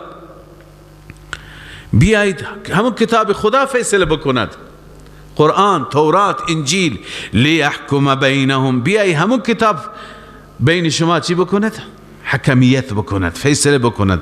اما اونها چیکار میکنند؟ ثم یتولا فریق منهم، سپس گروهی از اونها پشت میدهند و هم معرضون، اعراض کننده هستند، ها روی گردانی میکنند، میدونند که حتی در کتابهای خودشون برای اونها خیری نیست. اینا چرا اینقدر مغرورند؟ آیا این یهود، نصارا هم اصلشون بنی اسرائیلی هستند، هر دو یکی هستند. اینا از عذاب خدا نمی ترسند؟ اینها از جهنم نمی ترسند؟ واقعا برای ما هم سوال هست که اینها از جهنم نمی ترسند. خب اینها می دونستن که مشرکین مکه بدبخت بی سواد بودند، اونها اعتقادی به جهنم نداشتند، قسم می خوردند که قیامتی نیست، ولی اینها می دونستند. اینا چرا نمی ترسند؟ اینها درباره قیامت اعتقاد داشتن، ولی اعتقادشون ناقص بود. یک عقیده انحرافی داشتند. اون اعتقادشون چی بود؟ خوب توجه بکنید، امروزه هم خیلی این اعتقاد را دارند. اون اعتقادشون این بود که کسی که یهودی باشد یا کسی که مسیحی باشه، یهودی اینو میگفتن، مسیحیان اینو میگفتن، او در جهنم اصلا نمی سوزه. این اعتقاد را داشتند. یعنی شرط نجات چیه؟ یهودی بودن است. شرط نجات مسیحی بودنه. بعد از اون عمل میکنی بکن، نمیکنی نکن. امروز هم همین میگن که اگر تو بیایی از پیروان واقعی عیسی مسیح باشی، هر چه دلت میخواد انجام بده، سال یک بار عید کریسمس بیا همینجا در عرض کنم کلیسا بیا تا اینکه تمام گناهانت را عیسی مسیح ببخشه. سال یک بار بیا اعلام حضور کن. چنین خرافاتی نسبت به قیامت. پس به قیامت اونا اعتقاد داشتن، اما نسبت به قیامت این خرافات در رگ و ریشه اونها جا گرفته بود. امروز هم همینو میگن همین اسم برای ما، برای نجات ما کافیه. اسم یهودیت، اسم مسیحیت. خیلی از مسلمانان هم به نوعی مشابهت دارند، دوچار چنین انحرافی شدند. میگویم مثلا از فلان پیروان باشی، از فلان گروه باشی، از فلان جماعت باشی، همین عنوان، همین محبت، همین مرید بودن، همین اعتقاد برات کافیه. اون بزرگوارانی که منسوب به اونها است، اونا نمیذارن هیچ وقتی به جهنم بری. اصلا اونا راه را بستند. چک بهشت به دست اونهاست، اونا امضا میکنند. حتی هر کسی میخواد به بهشت بره، تا اونها چک امضا نکنند اون نمیتونه بره. عیناً این خرافاتی که در مسلمانان آمده، این از کجا آمده؟ از همین یهودیت نشد گرفته. لذا این عقاید قدیمی نیستن، اینا امروزی هستند. اون چیزی که قرآن میگه در هر زمان مصداقش به نوعی وجود داره. الله می فرماید ذالک بانهم قالوا لن تمسنا النار الا ایاما معدودات. اینا نمی ترسن چون اونا معتقدن، می گفتند هرگز به ما آتش نمی رسه مگر ایام معدودی به ما می رسه. و غرهم فی دینهم. چه چیزی اینها را فریب داد، اینها را گمراه کرد؟ و غرهم فی دینهم ما کانوا یفترون. در دین اونها را فریب داد اون چیزی که اونها افترا می گفتن، از خود درست می کردند. اون چیزی که از خود درست می کردند و به خور مریدان می دادند، اینها هم به همون اعتقاد در دین اینها فریب داد. متاسفانه امروز هم این نوع خرافات در دین بظاهر مسلمانان هم هست. چه این مسلمانان شیعه باشند چه سنی باشند. بسیاری از سنیان هستند، اول از سنیان میگم، بسیاری از سنیان هستند که اینها را فریب میدن اهل خرافات. میگم فقط این نسبت کافیه. با فلان سلسله بیعت داشته باشی، اصلا نماز نخون، همین پشت کافیه. همین که در این زمره هستی، در این سلسله قرار داری، نمیگذارن این همه پیران، این همه بزرگان بری به جهنم. اینه و غرهم فی دینهم. باز به شیعه میگن که همین که مداحان میگن، همین که بالاخره با اهل بیت محبت داشته باشی و برای اهل بیت سالانه یکی دو بار اشک بریزی، هر چی دلت میخواد انجام بده، اصلا نماز نخون، اصلا زکات و صدقه نده، همین اشکی که میریزی همین تو را چی میکنه؟ نجات میده. فردا بالاخره شستشویت میکنه. اینها خرافاتی هستند که بنده معتقدم اینها از کجا آمدن؟ از اونجایی که یهودی ها به پیروان خودشون میگفتن شما چون انبیا زاده هستید، پیغمبر زاده ها هستید، شما اصلا امکان نداره به جهنم بری. همون ایام مشخصی که پدران شما در حدود 40 روز گوساله پرستی کردن، همون مقدار. پس این چیه که اینها را بدبخت کرده؟ مسلمان هست و نماز نمیخونه، مسلمان هست و پایبندی نمیکنه و دلش گرمه که من فلان باور را دارم، فلان اعتقاد را دارم. و غرهم فی دینهم ما کانوا یفترون. در دینشان اینها را چه چیزی فریب داده؟ اون چیزی که افترا کردن، اون چیزی که درست کردن. لذا الله عزوجل این جمع را از عذاب خودش بیم میده، میترسانه. الله میفرماید فکیف اذا جمعناهم چگونه خواهد بود، یعنی چه حال زاری خواهند داشت، چه وضعیت اسفناکی خواهند داشت. اذا جمعناهم، وقتی که ما اینها را جمع میکنیم، لیوم لا ریب فیه، جمع میکنیم برای آن روزی که هیچ شکی در اون روز نیست. اون وقت نه ولی نجات میده، نه پیر نجات میده، هیچ کسی نجات نمیده. انسان را ایمانش نجات میده و عملش نجات میده. و وفیت کل نفس ما کسبت و هم لا یظلمون. الله می فرماید به صورت کامل داده میشه هر نفسی آنچه که کسب کرده در دنیا. در دنیا چی کسب کردی؟ ایمان کسب کردی، عمل صالح، نماز، روزه، تقوا، خدا ترسی، بفرما بهشت. غیر از اینها هست مسیر جای دیگه هست. و وفیت کل نفس ما کسبت، هر نفسی به صورت کمال داده میشه آنچه که کسب کرده. و هم لا یظلمون، و اینها مورد ظلم واقع نمیشن، بر اونها ظلم نمیشه، ستم نمیشه، بر اساس عمل کردشون با اونها رفتار میشه. الله بر ما رحم بفرماید، ایمان و اعمال ما را اصلاح بفرماید. در آیات گذشته مبحث و روی سخن با مسیحیان بود، مسیحیان نجران، که برای پاره از مذاکرات در رابطه با توحید و رسالت به مدینه منوره آمدند. یک قافله از اونها آمد و روی مسائل مختلف بحث کردند، اما عمده‌ترین مسئله توحید بود.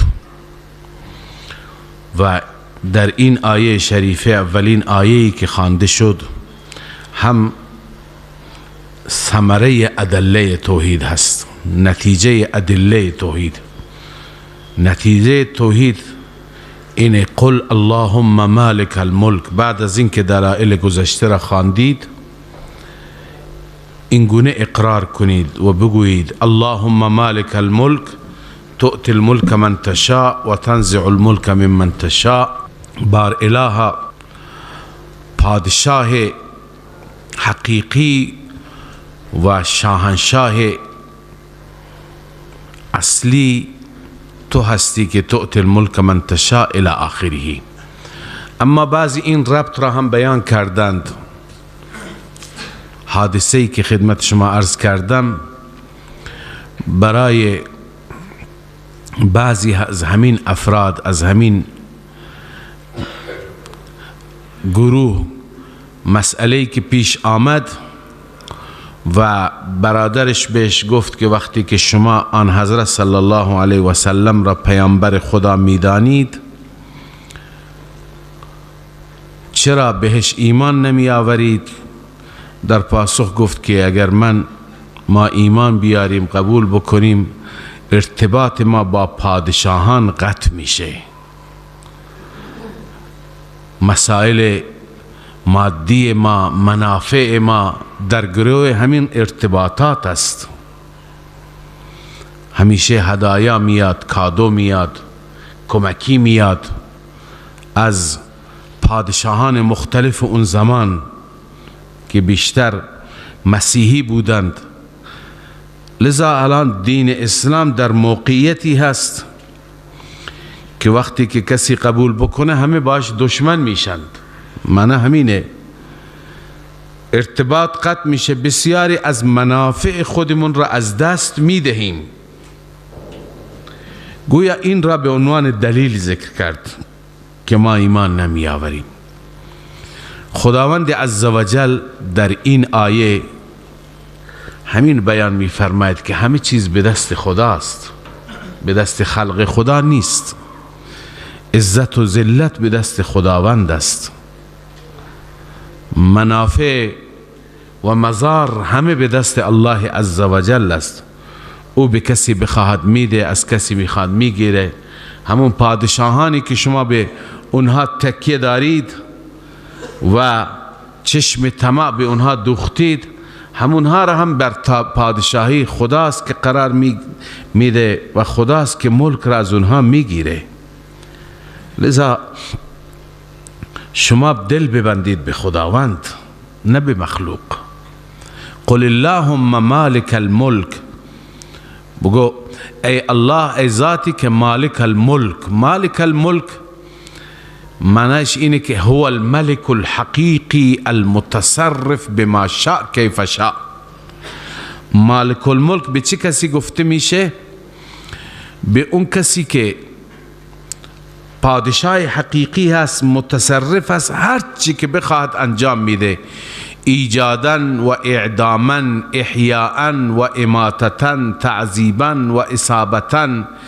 یکی را ایجاد میکنه، یکی را از بین میبره، یکی را زنده میکنه، یکی را میمیراند، یکی را ثواب میده، یکی را عذاب میده. من غیر مشارک ولا مانع، کسی با شریک نیست، کسی مانع کارش نیست. اون را میگم مالک الملک. حالا تشریح مالک الملک در همین آیه آمده، تؤتی الملک من تشاء.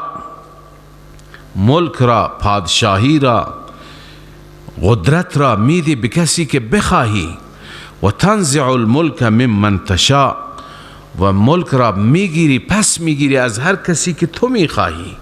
هر روز میبینیم در این دنیایی که ما هستیم، هر سال، هر ماه این اتفاقات میفته که پادشاهی ها، پست ها و عرض کنم که مدیریت های دنیا جابجا میشه، یکی میره بالا، یکی میاد پایین. و تعز من تشاء و تذل من تشاء. تویی که عزت میدی هر کسی را که بخواهی و ذلت میدی هر کسی را که بخواهی.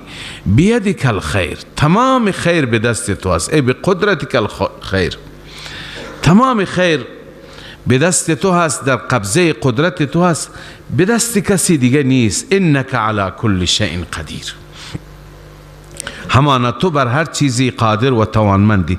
عرض کردم اینها ثمره دلایل گذشته هست، نتیجه دلایل گذشته. وقتی که دلایل گذشته به دل نشست، باید اینگونه اقرار کنیم و بگوییم تولج اللیل فی النهار و تولج النهار فی اللیل. تویی که داخل میکنی شب را در روز و داخل میگردانی روز را در شب، یعنی اجزایشون را از ساعات شب و دقایق شب کم میکنی، به روز اضافه میکنی، روز را طولانی میکنی. گاهی برعکس میکنی، دقایق روز را کم میکنی، ساعات روز را کم میکنی، شب را طولانی میکنی. یا مفهوم دیگرش اینه که داخل میکنی، منظور اینه که یکی از اینها هست، مثلا روز هست، شب را داخل میکنه، شب کم کم داخل میشه، روز را کنار میزنه، همه جا را تاریکی میگیره. باز همه جا شبه، باز روز را داخل میکنه، روز را داخل میکنه، از یک گوشه، از یک افق یک سپیده، یک نوری ظاهر میشه، کم کم تمام شب و تاریکی را میزداید، همه جا را روشن میکنه. پس روز آمد داخل چی شد؟ شب شد. این مفهوم هم است. و تخرج الحی من المیت و تخرج المیت من الحی. و تویی که زنده را از مرده بیرون میکنی و مرده را از زنده بیرون میکنی. مرده را از زنده و زنده را از مرده مثل این هست که حی را، زنده را که انسان زنده هست، حیوان زنده هست، این از یک قطره بیجان، از نطفه بیجان که مرده هست متولد میشه. یک صورتش اینه، یک صورتش اینه که انسان زنده معنیش ایماندار هست. از انسان مرده یعنی از کسی که ایمان ندارد. از پدر کافر مثل آزر فرزند زنده مثل ابراهیم درست میشه. و گاهی برعکس از پدر مؤمن و پیغمبر مثل نوح علیه السلام فرزند مرده، فرزندی مثل کنعان درست میشه. بعضی گفتن کالفرخ من البیض کالبیض من الدجاجه، تخمر را از مرغ، مرغ را از تخمر، که یکی از اینها زنده هست و یکی مرده هست. لذا مصادیق زیادی دارد. مصداقهای زیادی دارد. همه اینها تصرفات الله عزوجل هست. و ترزق من تشاء بغیر حساب، هر کسی را که تو بخواهی رزق میدی بدون حساب میدی، بدون حد و اندازه میدی. بعد از اینکه عزت و ذلت به دست خداست، لذا نباید ما به خاطر منافع دنیوی و عزت ظاهری با دشمنان خدا ارتباط داشته باشیم، چون اینها با پادشاهان، این مسیحیان با پادشاهان داشتند. الله عزوجل می فرماید که لا يتخذ المؤمنون الكافرین اولیاء من دون المؤمنین. لذا مؤمنان کافران را دوست خودشان بغیر از مؤمنین نگیرند. یعنی مؤمن اجازه نداره با کافر دوستی داشته باشه. دوست مؤمن باید خود مؤمن باشه، از کافر نترسه، از اینکه ذلت و عزت به دست خداست، ملک به دست خداست. لذا مؤمن باید استقامت داشته باشه. اما اینجا عرض کنم که من شده از چی؟ از موالات. لا يتخذ المؤمنون الكافرین اولیاء. این مسئله در آیات دیگه هم میاد، این مقدار اینجا میخوام بازش کنم تا بقیه آیات هم تشریحش برای شما راحت باشه که ارتباط با کفار چه حکمی دارد. ارتباط با کفار چندین نوع هست. یکی موالات، دیگه مدارات، سوم مواسات، چهارم معاملات. موالات، مدارات، مواسات، معاملات. خب کدوم جایزه کدوم ناجایزه با چه نوع کفاری؟ موالات یعنی دوستی قلبی، محبت قلبی، قلباً اونها را دوست داشتن. این با هیچ نوع کافری جایز نیست. اینجا همین گفته شده لا يتخذ المؤمنون الكافرین اولیاء. مؤمنین کافرین را دوست صمیمی، دوست قلبی نگیرند. خطرناکه، چون که انسان باید ایمان بر انسان غالب باشه. اینقدر فکر بکنه که این کسی که من او را دوست دارم، این خدا را دوست نداره، خدا هم این دوست نداره، این دشمن خداست. چون یا خدا را کافر، نسبت به خدا کافر است، خدا را قبول نداره، یا نسبت به خدا شرک میکنه، مشرکه، بت را، غیر خدا را شریک خدا قرار میده. لذا وقتی که چنین اعتقادی داره، من نباید دوستش داشته باشم. الحب فی الله والبغض فی الله همینه. کسی را دوست داشتی به خاطر خدا، اگر با کسی دشمن بودی هم به خاطر خدا. لذا خیلی از مسلمانان ناپخته هستند که با کفار موالات دارند، دوستی دلی دارند. اصلا بعضی از این جوانهای ما هستند که این کفار را ندیدند، فقط فیلمشون را دیدند، بازیهایشون را دیدند، هنرمندیهایشون را دیدند، بازیگریهایشون را تو فیلمها دیدند، تو فوتبالها دیدند. چنان دوستشون دارند که تو اتاق خصوصیشون عکس همونه فقط آویزان کرده، بر اون تیشرتی که میپوشه، جامه‌ای که میپوشه عکس همونه. یعنی معلوم میشه که محبت قلبی باش داره. اگر اون بمیره گریه میکنه اینجا. این خطرناکه. موالات با کفار درست نیست. صمیمیت که قلباً انسان اونها را، چون این دوستی ها در آینده سبب میشه انسان هر کسی را دوست داشته باشه، از او یک تأثری میگیره. رسومات اونها در زندگی میان، اسامی اونها را برای فرزندان خودش انتخاب میکنه، آداب اونها را دوست میداره، نوع پوشش اونها، نوع زندگی اونها، سبک زندگی اونها، نوع غذا خوردن اینا که در مسلمان ها بیاید دیگه این تمام مضرات همون دوستی هاست. پس موالات به هیچ وجه درست نیست. دومی هست مدارات. مدارات یعنی عرض کنم که با اونها کنار آمدن، خوشخلقی، برخورد خوب، ظاهر خوب. خب این مدارات اشکال نداره. برای کفار انسان بالاخره اخلاق خوش نشان بده، گاهی از همین اخلاق خوش، از همین رفتار خوب، از همین پیشانی باز، همین خنده های شما، اون متاثر میشه از اخلاق شما، دین شما را میفهمه. این مدارات چه بسا تبلیغی میشه. البته مدارات با کافر ذمی اشکال نداره، با حربی اشکال داره. اونی که در حال جنگ با ما، با او چه روی خوشی داریم؟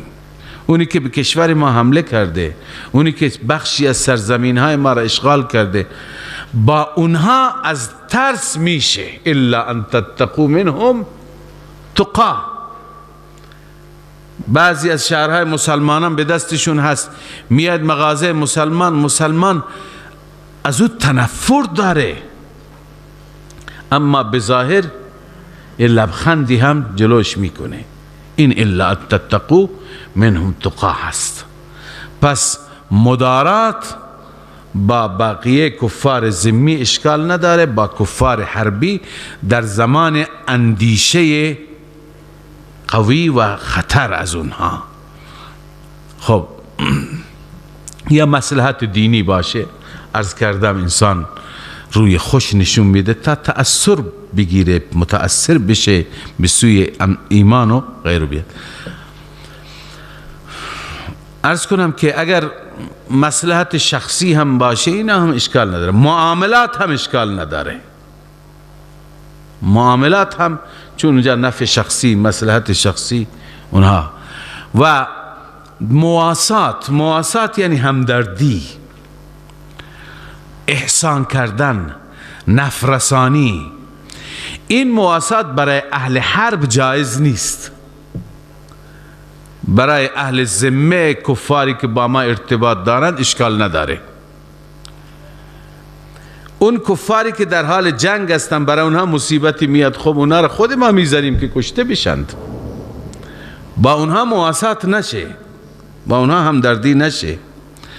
اما یک کشوری هست که در کنار ما هست، غیر مسلمان هست، برایشون مشکلی پیش آمده، اتفاقی، زلزله افتاده، سیل آمده، سونامی آمده، ما اگر از اینجا محموله از غذا برداریم بریم با اونها همدردی بکنیم، بریم برای اونها دارو ببریم، آذوقه ببریم، این اشکال نداره. پس همه اینها تو قرآن هست. اون چیزی که ممنوع هست چی بود عرض کردم؟ موالات است، دوستی دلی، صمیمیت قلبی. این درست نیست. لذا الله می فرماید لا يتخذ المؤمنون الكافرین اولیاء من دون المؤمنین. نگیرن مؤمنان کافران را دوست خودشان بغیر از مؤمنین. و من یفعل ذلك، هر کسی این کار را بکند، یعنی صمیمیت قلبی داشته باشه، فلیس من الله فی شیء، فلیس من، اون از دین خدا در جایگاهی نیست. من الله بعضی گفتم من حزب الله، بعضی گفتم من دین الله، اون بعضی گفتم من اولیاء الله فی شیء. اون از دوستان خدا نیست، جایگاهی ندارد. او از حزب و گروه خدا نیست، چون او با دشمن خدا در دوستی میکنه. فلیس من الله فی شیء، در هیچ جایگاهی و هیچ چیزی، الا ان تتقوا منهم تقا. این بحث مدارات است. مگر احساس خطر بکنید، الا ان تتقوا منهم تقا، مگر از اونها بترسید، ترسیدنی بترسید، ظاهر خودتون را نشون بدید. و یحذرکم الله نفسه، اما الله عزوجل شما را بیم میده از ذات خودش، در وجود شما خوف ایجاد میکنه از خودش. اگر انسان از خدا بترسه این مسائل را رعایت میکنه، لحاظ میکنه. و الی الله المصیر، و و فقط به سوی الله است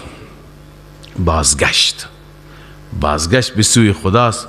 اون وقت درباره مسائل بازخواست میشید، پس مواظب باشید.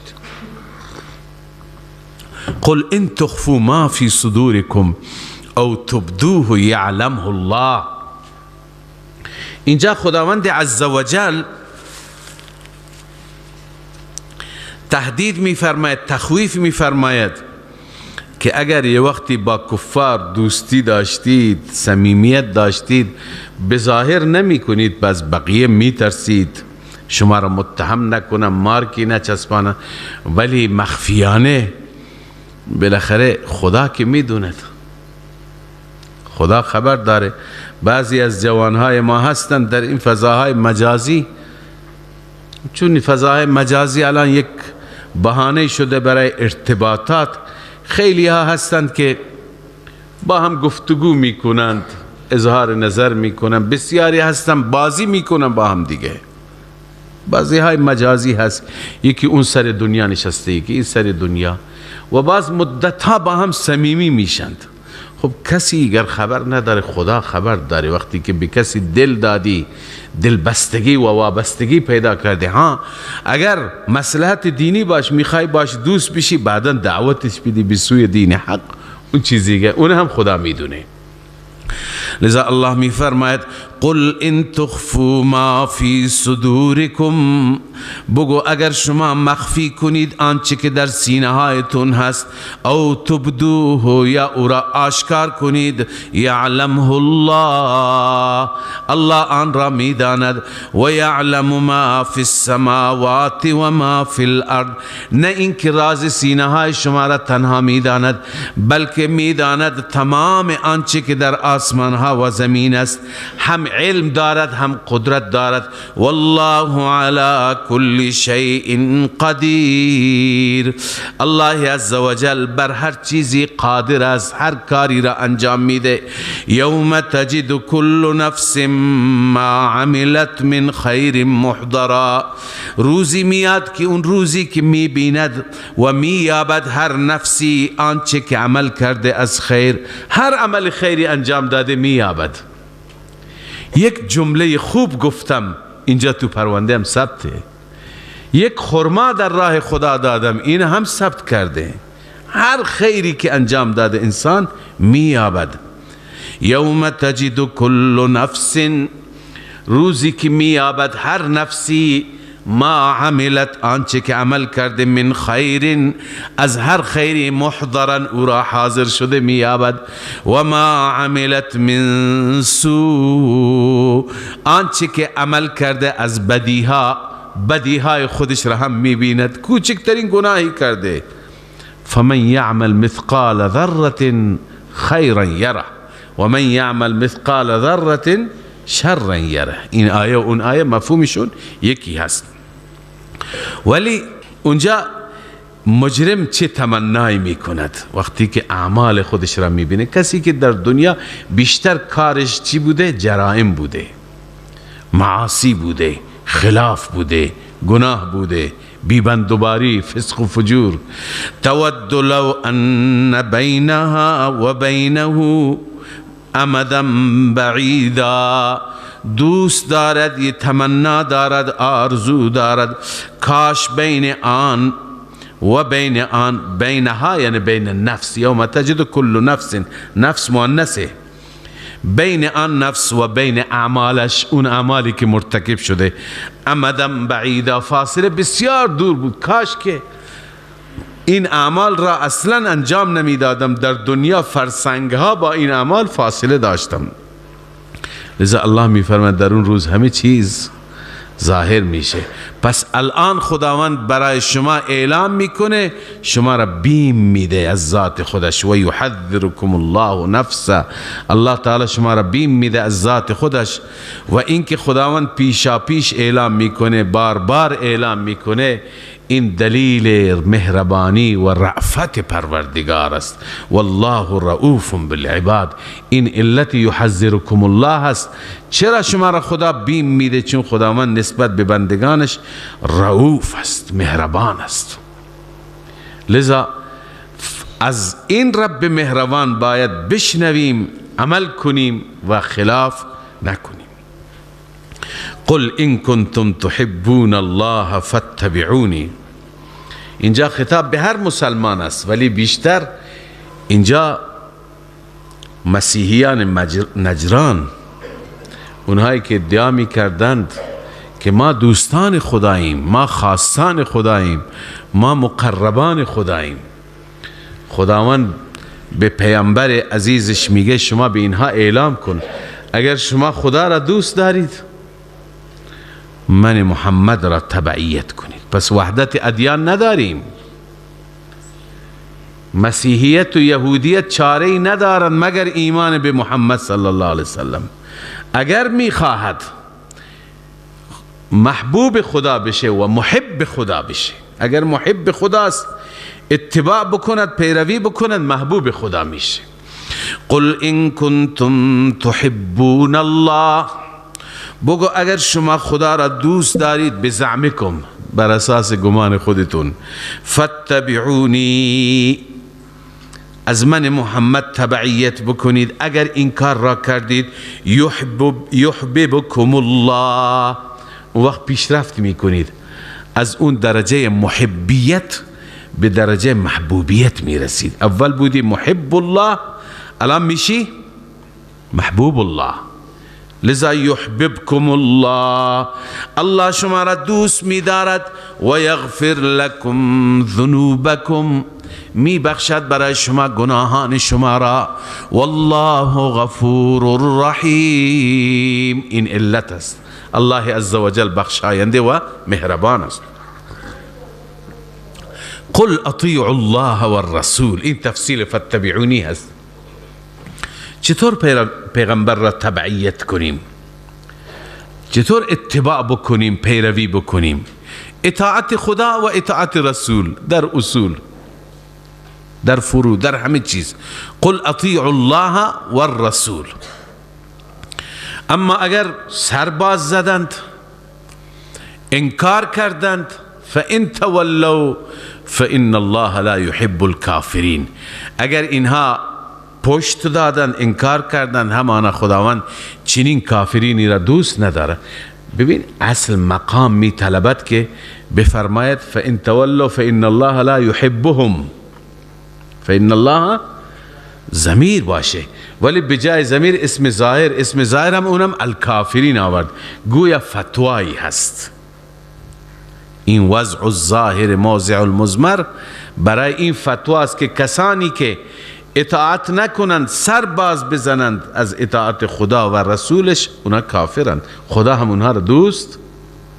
لذا مسیحیان نجران فکر میکنند که خدایی هستند، خداوند اونها را کافر مینامد. فإن الله لا يحب الكافرین، خداوند چنین کافرین را دوست ندارد.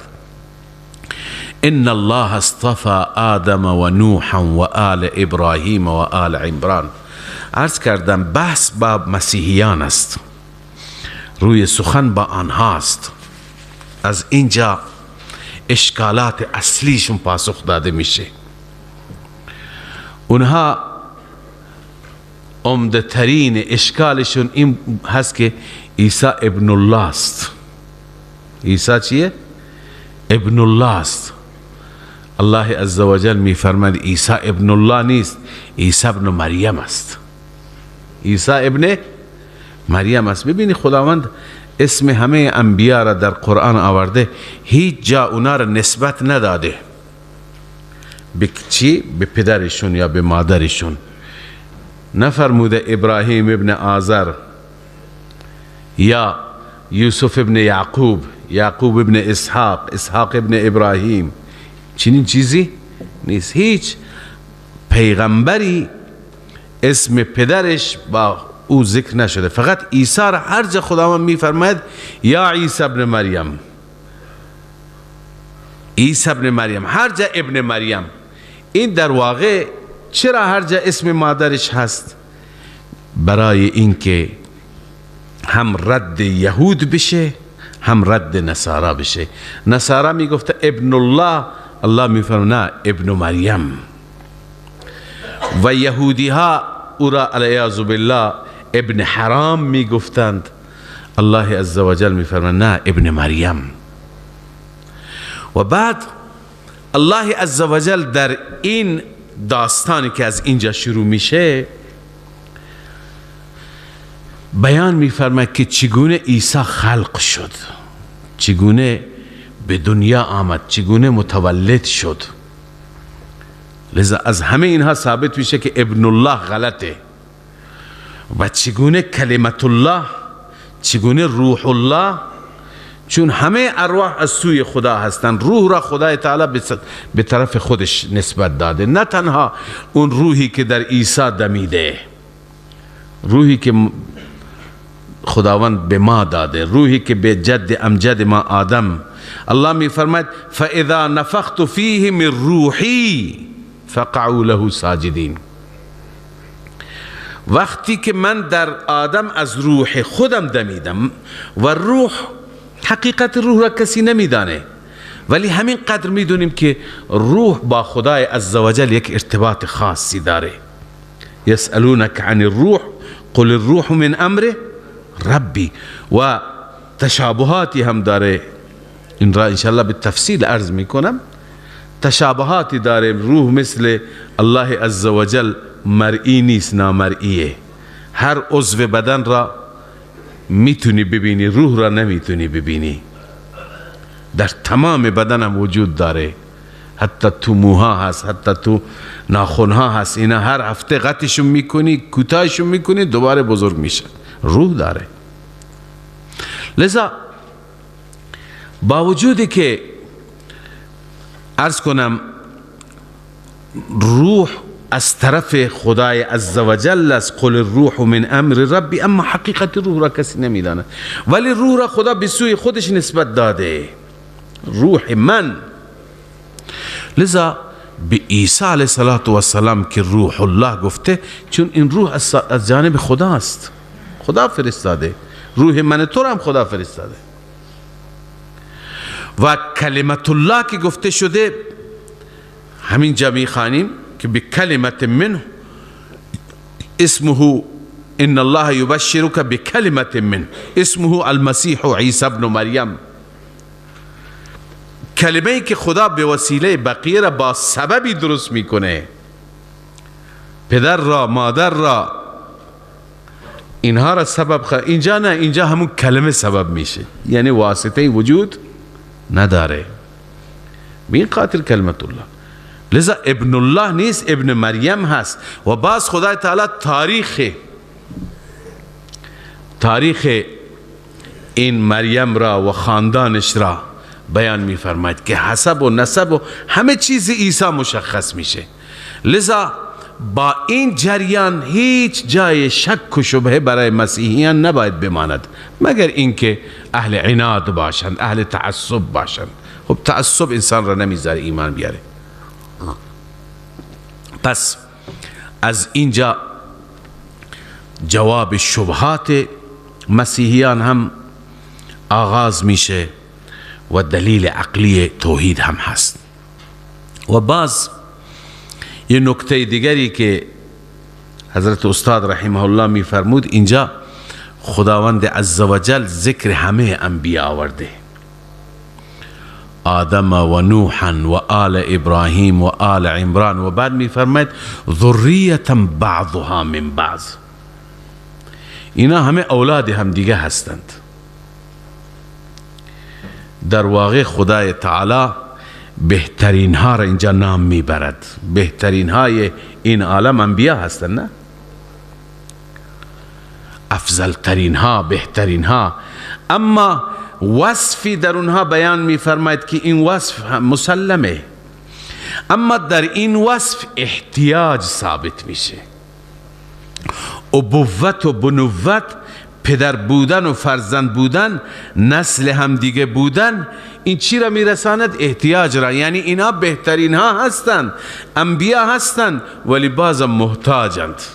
از همدیگه متولد شدند، پدر و پسر همدیگه هستند، ذریه و نسل همدیگه هستند.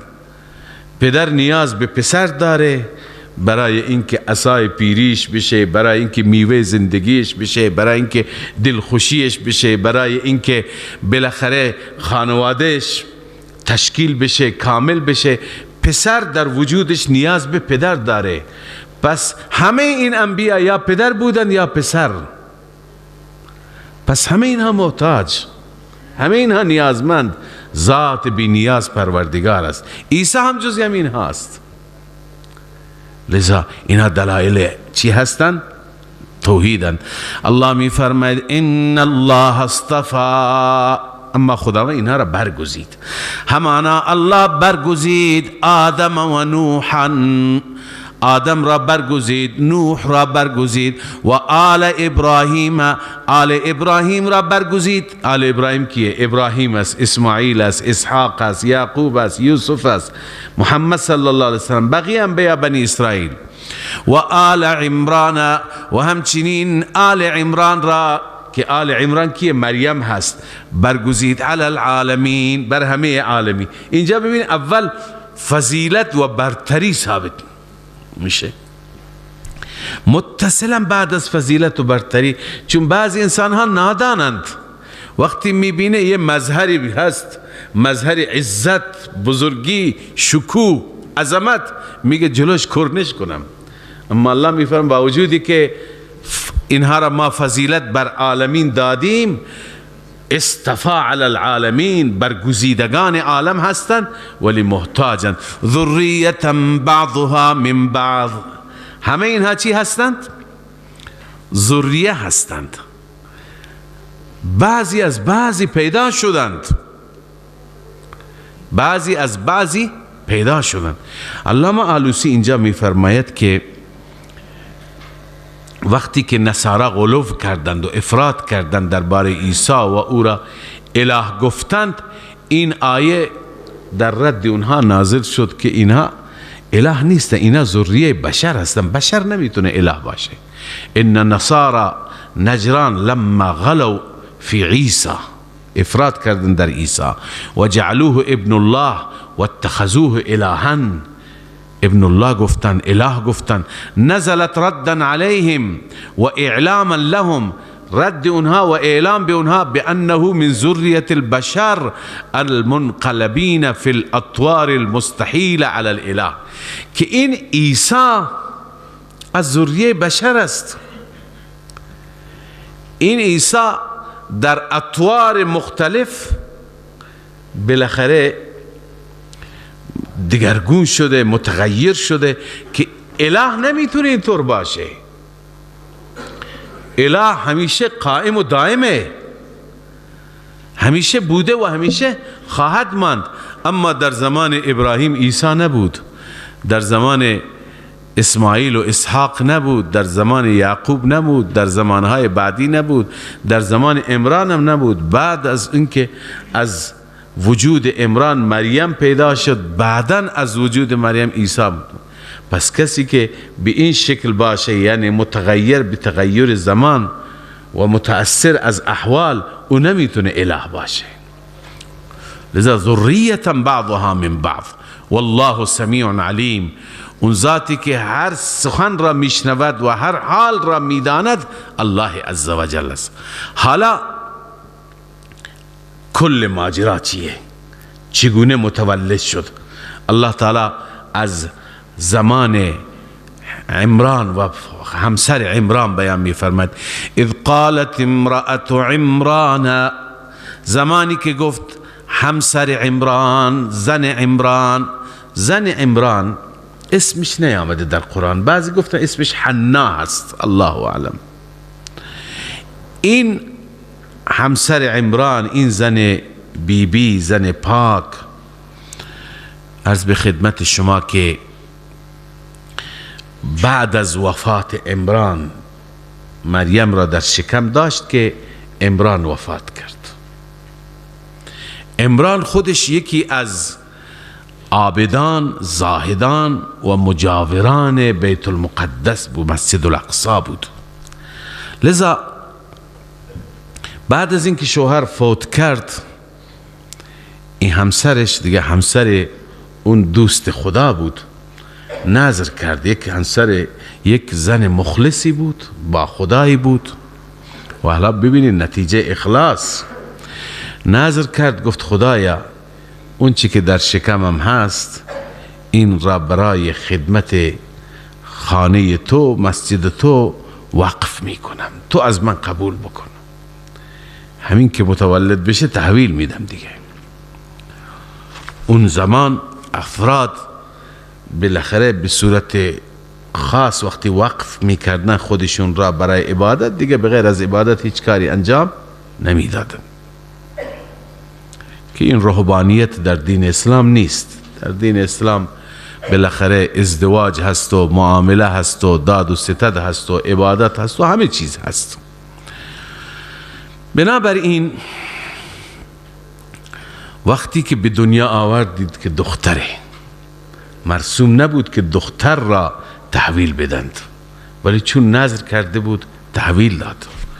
الله می فرماید اذ قالت امرأة عمران رب انی نذرت لك ما فی بطنی، زمانی که گفت همسر عمران بار الها همانا من نذر کردم برای تو آنچه که در شکمم هست محررا او را آزاد کنم برای دین تو، فتقبل منی، تو از من بپذیر، قبول بفرما، انک انت السمیع العلیم، همانا تو هستی هر چیز را شنوا و هر نیت را دانا، تو از نیت من خبرداری.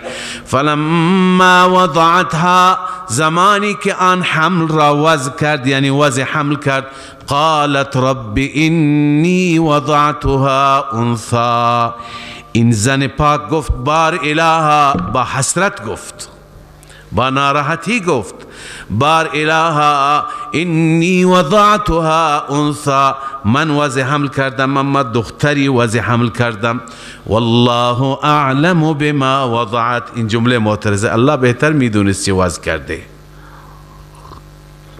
اما خدا میفرماید ولیس ذکر کالانثی، پسر مثل دختر نیست. پسر مثل دختر مطلق نیست، قاعده کلی نیست هر دختر از پسر بهتر باشه یا هر پسر از دختر بهتر باشه، نه. اینجا الف لام کسانی که میدانند عهدی هستی، یعنی اون پسری که تو در نظر داشتی، بالاخره یک پسر با ایمان صالح که اینجا خدا را عبادت کند، اون صالح بود، ولی اون چیزی که تو در نظر داشتی مثل این دختر نیست. این دختر خیلی جایگاهش بالاست، این مریم مادر پیغمبره. ولیس الذکر کالانثی، نیست آن پسری که او در نظر داشت مثل این دختری که من خدا بهش دادم. و انی سمیتها مریم، این بیبی حنا گفت، این همسر عمران که بار اله من این را نامگذاری کردم مریم. مریم کلمه غیر عربی هست اصلش، همون به زبان سوریانی میشه عابدت الله، عبادت کننده خدا. و انی اعیذها بک و ذریتها من الشیطان الرجیم، خدایا من این را به پناه تو در میارم و نسل و اولاد این را از شیطان رانده شده. اما جایی که اخلاص باشه، این نمونه از اخلاص است. الله می فرماید الله تعالی از درونش هم خبر داره. جایی که اخلاص باشه الله تعالی به خوبی میپذیره. فتقبلها ربها بقبول حسن، پس قبول کرد آن را به خاطر اخلاصش. رب او با قبولیت بسیار زیبایی خوب قبولش کرد. بعداً میبینیم چه قبولیتی، چه مقبولیتی. و انبتها نباتا حسنا، و او را الله تعالی رشد داد، تربیت کرد، تربیت هم خوبی. ببینیم منظور از انبات و رشد دادن، هر دو نوع رشد مراد گرفتند، هم تربیت روحانی و هم تربیت جسمانی. الله عزوجل از نظر فهم و عقل و درک مسائل مریم را فوق العاده قرار داد. همسن و سالهای مریم به مریم نمی رسیدن. و از این آیه معلوم میشه که از نظر رشد جسمی هم رشدش خیلی خوب بود، مثل بقیه بچه ها نبود. خیلی بعضی ها بالاخره رشدشون خوبه. اذا علامه اندلسی می فرماید عبارت عن حسن النشاط والجودة فی خلق و خلق، هم از نظر خلق و پیدایش جسمانی، هم از نظر اخلاق خداوند او را خوب تربیت کرد و جلو برد. فانشأها علی الطاعة والعباده. بالاخره و کفلها زکریا، او را تحت تکفل گرفت حضرت زکریا. زکریا میگویند با جناق عمران بود. عمران تازه فوت کرده بود، یکی از صالحین را از دست داده بودن. اون مجاورینی که در مسجد الاقصی بودن یکی از صالحین را از دست داده بودن. بعد از اینکه دخترش متولد شد و اون همسر گفت که این دختر را من نذر کردم، چون که عمران را زیاد دوست داشتند، هر یکی افتخار میکرد که دختر او را تحت تکفل خودش داشته باشه، او نگهداری بکنه. لذا او گفت که من مسئولیت به عهده میگیرم، دیگری گفت من. آخر با هم دیگه اختلاف کردن. زکریا علیه السلام پیغمبر خدا هم بود. زکریا گفت پس چیکار میکنیم؟ قرعه کشی میکنیم. خداوند عزوجل، چون پیغمبران بدون وحی صحبت نمی کنند، خدا گفته بود. لذا قرعه کشی کردند. از قرآن هم معلوم میشه که قلمهایشان را، اون قلم نهی که داشتند، اون قلم را در آب انداختند که اگر جو برد دیگه این نمیتونه تکفلش را به عهده بگیره. اما اگر جانب مخالف آب حرکت کرد، اذ یلقون اقلامهم ایهم یکفل مریم. بالاخره فال به نام زکریا در آمد و زکریا هم مستحق تر بود، چون که همسر زکریا خاله مریم بود. پس قرآن میگه و کفلها زکریا، به عهده گرفت زکریا. اون به زمان طفولیت را هم نگه داشتند و بعداً کم کم روی تربیت ایمانی مریم داشت کار میکرد، روی طاعتش، عبادتش و یاد گرفتنش، مسائل را، مباحث ایمانی را، مباحث دینی را و چطور عبادت بکنه. مریم بعد از اون دیگه کارش را مشغول شد، شب و روز عبادت میکرد. هر یکی معلوم میشه که یک محراب داشت. محراب اتاق مخصوص عبادت را میگویند، مثل این محراب ما که داریم نه، به این معنا نیست. یه حجره را میگن محراب. هر یکی حجره ای داشت و در اون حجره عبادت میکرد. مثل این که گاهی ما در ماهای رمضان عشره اخیر یک مسجد دهها معتکف هست، هر یکی برای خودش یک حجره درست میکنه که اونجا هم ما یحتاج خودش را فراهم میکنه، هم همونجا عبادت میکنه.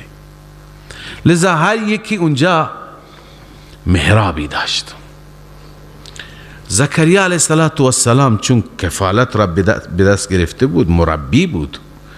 مربی وظیفه‌اش همیشه سر کشی بکنه، از شاگرد خبر بگیره.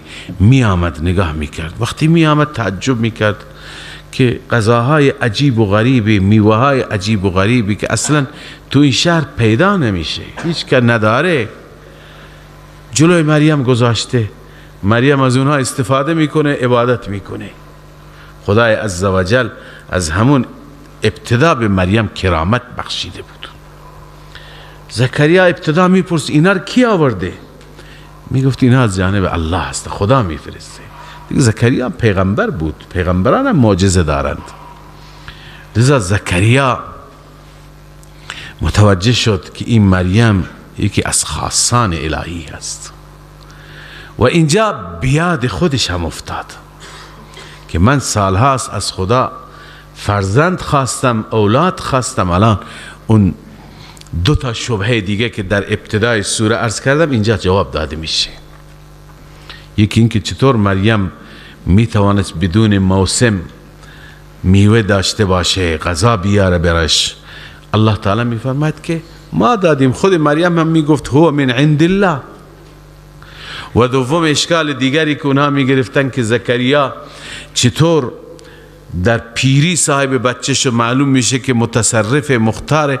این هم اینجا جواب داده میشه که زکریا در خدا را زد، فریاد زد، هنالک دعا زکریا ربه. زکریا خودش صاحب فرزند اگه میشد این همه ساله میشد. اینجا از خدای عزوجل با عجز تمام خواست، الله تعالی فیصله کرد در همین سن بهش بده. لذا همه چیز به دست الله است. خاصان خدا اگر یک نعمتی بهشون داده میشه، از این نعمت فکر نکنی اونها خودشون ولی نعمت هستن، دارنده نعمت هستن، به دیگران میدن. نه، اونها خودشون از خدا میگیرند. شما هم از همون خدایی که اونها میگیرند، شما از همون خدا بگیرید، از همون خدا بخواهید. لذا الله عزوجل این را اینجا ذکر فرموده. الله میفرماید و کفلها زکریا، تحت تکفل گرفت او را، تحت سرپرستی گرفت زکریا. کلما دخل علیها زکریا المحراب، هرگاه داخل می شد بر اون زکریا در عبادت خانه، در اون خلوتگاهش، وجد عندها رزقا، میافت نزد او خوراکی ها را. قال یا مریم انا لک هذا، گفت ای مریم از کجا هستن این برای تو، این خوراکی از کجا؟ قالت هو من عند الله، گفت این از جانب الله است، الله برای من فرستاده. ان الله یرزق من یشاء بغیر حساب، همانا الله رزق میده هر کسی از بندگانش را که بخواد، بغیر حساب یعنی بدون قیاس. اینجا شاه عبدالقادر ترجمه کرده بدون قیاس. بدون قیاس معنیش اینه، با قیاس اینه که شما میری کار میکنی، زحمت میکشی، کارگری میکنی، بالاخره پول میگیری، پول را میری غذا میگیری میاری، این با قیاس هست. اما بدون قیاس اینه که هیچی خدا همینطور مفت میده. لذا الله به هر کسی میده بدون قیاس میده. اینجا که زکریا دید بدون اسباب، بدون آلات، بدون قیاس، زکریا هم گفت که پس از خدا منم بخوام. هنالک دعا زکریا ربه، اینجا بود که فریاد زد زکریا ربش را، از ربش خواست. مسلک الانبیاء فی مسئله الدعاء. قال رب هب لی من لدنک ذریة طیبه، بار الها به من ببخش از جانب خودت نسل پاکیزه‌ای، نسل پاکی، اولاد نیک کرداری. انک سمیع الدعاء، هر وقتی که از خداوند اولاد میخواهیم اول این طیب بودنش را مطرح کنیم. خدایا پاکیزه باشه از آلودگی و از فساد و از گناه و از اینها پاک باشه. همانا تو ذاتی هستی که هر دعا را شنوا. فنادته الملائکه، اجابت فوری، فا برای تعقیب است، یعنی پشت سر این دعا. فنادته الملائکه، پس ندا کرد، فریاد زدن او را ملائکه. و هو قائم، در حالی که زکریا ایستاده بود، یصلی فی المحراب، در آن خلوتگاه خودش عبادت میکرد، نماز میخواند. معلوم میشه که نماز در همه ادیان بوده، همه انبیا نماز میخواندند. نماز انبیا در قرآن آمده، هم نماز هم روزه. اینجا درباره زکریا آمده یصلی فی المحراب. در رابطه با مریم هم میاد یا مریم اقنتی لربک واسجدی وارکعی مع الراکعین. درباره حضرت شعیب آمده قالوا یا شعیب اصلاتک تأمرک، نماز تو. معلوم میشه که همه نماز خوانند، نماز تو را وادار میکند بر علیه خدایان من این بگی. پس نماز میخواند، عبادت میکرد. فرشته آمد چی گفت؟ ان الله یبشرک بیحیی. خداوند اسمش را در آسمان گذاشت. در سوره مریم هم میخوانید خدا خودش اسمش را هم گذاشت. همانا الله تو را مژده میده به یحیی، فرزندی به نام یحیی که مصدقا بکلمت، اوصاف این داره، همونطور که دعا کردی طیب است، از آلودگی ها پاک است، تصدیق کننده یک کلمه ای هست از جانب الله. یک کلمه دیگه میاد، منظور از کلمه اینجا عیسی است. عیسی میاد، عیسی کلمت الله است. گفتیم چرا کلمت الله است. عیسی میاد و ادعای پیامبری میکنه، مردم او را تکذیب میکنند. این میشه مؤید عیسی، تایید کننده عیسی. المراد بالکلمه عیسی و هو المروی عن ابن عباس و مجاهد و علیه اجله المفسرین. بیشتر مفسرین همینو میگن. چرا عیسی میگن کلمه؟ و انما سمی عیسی بذلك لانه وجد بکلمه کن من دون توسیط سبب عادی. سبب عادی آمیزش زن و مرد است، زن و شوهر است، ولی اون سبب عادی نبود. خداوند عزوجل چه چیزی را سبب قرار داد؟ کن را، این کلمه را. به این خاطر بهش میگن کلمه. پس این تصدیق کننده اون کلمه ای هست که من الله، از جانب الله است. و سیدن و آغاست. این یحیی تو آغاز یعنی دارای عزت و مقام هست. و حصورا، حصور به کسی میگویند که خودش را از شهوات و از لذات بند میکنه، حصر میکنه، یعنی دنبال مسائل نیست، پاک هست. و نبیا، و نبی میشه از صالحین. نبی قبلا خدمت شما عرض کردم، صالحین علاوه از این که در میان ما عموم مردم یک درجه هست صالحین، بعضی از ما صالح هستند، در میان انبیا بعضی درجه متفاوتی هست. اونهایی که درجات بالاتر باشند، مرتبه عالیتر داشته باشند، اونها را در میان انبیا صالحین میگویند. وقتی که این بشارت ناگهانی غیر مترقبه به زکریا علیه السلام داده شد، زکریا یقین داشت که دعایش قبول میشه. اون چیزی که حالا استفسار میکنه اعتراض نیست، تعجب هم نیست، بلکه سوال از کیفیت میپرسه خدای به چه کیفیت به من فرزند میدی؟ چون حالا اگر ما فکر بکنیم یک کیفیت، یک صورتش این میشه که خداوند هم زکریا پیر را و هم همسر پیر را جوان بکند، هر دو بشن جوان، خداوند بهشون فرزندی بده. یک صورت دیگه اینه که به زکریا دستور بده برو یک همسر جوانی را ازدواج کن، زن دیگه بگیر. یک صورت دیگه این میشه که همینطور که هم تو پیری هم زنت پیره، همینطور خدا معجزتاً میده. لذا از این جهت میخواد این کیفیت را بدون کدوم صورته.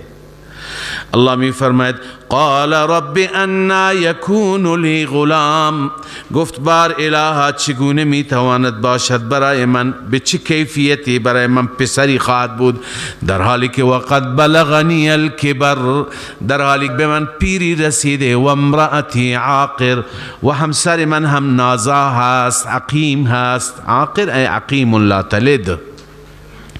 الله تعالی جواب دادن قال كذلك الله يفعل ما يشاء. قال كذلك، همینطور، آب از آب تکان نمیخوره، همسرت هم همسرت، تو هم همین حالت را داری. الله يفعل ما يشاء، الله انجام میده اون چیزی که بخواهد. این قادر مطلق داره، مطلق است، مقتدره. حالا زکریا بالاخره بعد از یک عمر پیری حالا عجله داره، میخواد علائم را، معلوم میشه که چقدر عجله داره، میخواد علائم را بدونه کی میشه. قال رب اجعل لی آیه، مطالبه کرد، دعا کرد، خواست بار الها قرار بده برای من نشانی. قال آیتک الا تکلم الناس، فرمود که آیه تو، نشانی تو این خواهد بود که تو کلام نمی کنی با مردم 3 ایام، 3 روز، الا رمزا، مگر اشاره. تا 3 روز زبانت بند میشه، با مردم فقط اشاره میکنی. اما معلوم میشه که از مکالمه عادی، از گفتگو کردن عادی زبانش بسته میشه. ذکر و یاد خدا میتونه بکنه، چون خدا میفرماید واذکر ربک کثیرا، ربت را زیاد یاد کن، زیاد خدا را به کثرت یاد کن. و سبح بالعشی والابکار، تسبیح بگو، پاکی او بیان کن صبح و شام. عشی غروب هست، ابکار بکره سر صبح هست. منظور علی الدوام، همیشه خدا را یاد کن. بالاخره الله عزوجل به این صورت به زکریا فرزند داد. پس زکریا مختار نبود، مدبر و متصرف نبود، الله بهش داد، محتاج الله بود. شما هم از خدا بخواهید. و باز ولادت عیسی این وسط بحث زکریا آمد، اما اصل هدف چیه؟ جواب اینکه عیسی چطور متولد شد. حالا الله عزوجل اینجا از احوال مریم بیان می فرماید. خداوند به مریم پیغمبر نبود. خداوند عزوجل پیغمبران را همیشه مرد فرستاده، و ما ارسلنا من قبلک الا رجالا نوحی الیهم. اما مریم یکی از اولیاء الهی بود، صدیقه بود. یعنی بعد از پیغمبر درجه کی هست؟ صدیقین هست. و امه صدیقه، خدا فرموده مادر عیسی چی بود؟ صدیقه بود. و میدونید که جایگاه صدیقین بعد از انبیاء، اولئک الذین انعم الله علیهم من النبیین والصدیقین. پس ولی خدا بود، دوست خدا بود، بهش وحی، بهش الهام میشد. خداوند گاهی چیزی به دلش می انداخت، گاهی در خواب می دید. اولیاء یک ارتباطات خاصی دارند. لذا الله می فرماید و اذ قالت الملائکه، یا مریم، زمانی که ملائکه گفتن ای مریم، ان الله اصطفاک، همانا الله تو را برگزیده، و طهرک، الله شما را پاک قرار داده، تو را پاک قرار داده از تمام افعال زشت و نازیبا. هیچ حرکت نامناسبی هم از مریم سر نمی زند. و اصطفاک علی نساء العالمین، و تو را برگزیده بر تمام زنان عالمیان. زمان عالمیان، عالمین زمان خودش، عالمی زمانه. لذا الله تو را برگزیده. پس فرائضت را خوب انجام بده که تو برگزیده هستی. و بناست، گویا اینجور گفته میشه به زبان حال، بناست که از وجود تو خیر بزرگی به انسانیت برسه. لذا چیکار کن؟ مقدماتش اینه: یا مریم اقنتی لربک واسجدی وارکعی مع الراکعین. ای مریم تابع ربت باش، فرمان بردار ربت باش، واسجدی و سجده کن برای ربت، وارکعی و رکوع کن همراه با رکوع کنندگان، یعنی همواره در طاعات و عبادات همراهی کن با بقیه بندگان خدا که اونجا در اون مسجد خدا را عبادت میکنم، تو هم عبادت کن. پس الله عزوجل مریم را برگزید. این دستورات به وسیله فرشتگان به مریم داده شد. حالا در وسط هنوز داستان مریم ادامه دارد، اما در وسط جمله معترضه می آید برای صداقت رسول الله صلی الله علیه وسلم. ببینید از کجا پیغمبر این همه حرف ها را میگه. حتی از اون حجره خصوصی مریم که غذا می آمد پیغمبر اینجا تعریف میکنه. از اون چیزی که بین زکریا و همراهان و همکارانش در مسجد الاقصی اختلاف افتاد و گفتند قرعه کشی بکنیم و قرعه را انداختن، پیغمبر الان داره تعریف میکنه. مگه اونجا بود؟ وما کنت لدیهم، تو نبودی اونجا. از همه احوال ریز و درشت تعریف میکنه. این دلیل نبوت و رسالت رسول الله است. این دلیلی که برای ایشان وحی می آید، این دلیلی که با خدا ارتباط داره، فرشته میاد بهش میگه. لذا هنوز شما باور ندارید رسالت ایشون را؟ گویا در وسط داستان الله این جمله معترضه را برای صداقت رسول الله بیان فرمود. ذالک من انباء الغیب، این از اخبار غیب هست که نوحیه الیک، ما وحی میکنیم به سوی تو. وما كنت لديهم اذ يلقون اقلامهم ایهم یکفل مریم، نبودی ای حبیب من، ای پیامبر من، نبودی پیش آنها اذ یلقون اقلامهم، زمانی که آنها قلمهای خودشون را می انداختن به سوی قرعه، به صورت قرعه، ایهم یکفل مریم، که کدام یک از آنها کفالت مریم را به دوش بگیرد.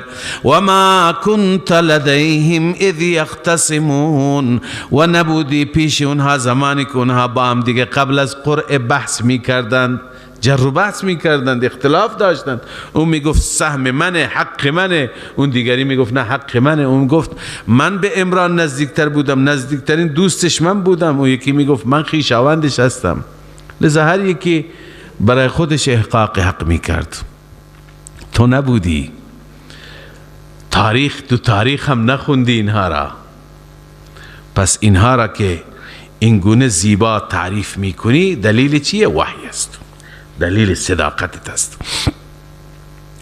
اذ قالت الملائکه یا مریم، این تتمه کلام ملائکه است. اول ملائکه به او گفتند، او مقدمه بود، طاعت و عبادت و رکوع و راز و نیاز و قنوت و همه اینها را برای رب داشته باش. و بعدا ملائکه گفتند اذ قالت الملائکه یا مریم، زمانی که ملائکه گفتند ای مریم، جبرئیل اصل بود، بقیه همراه بودند.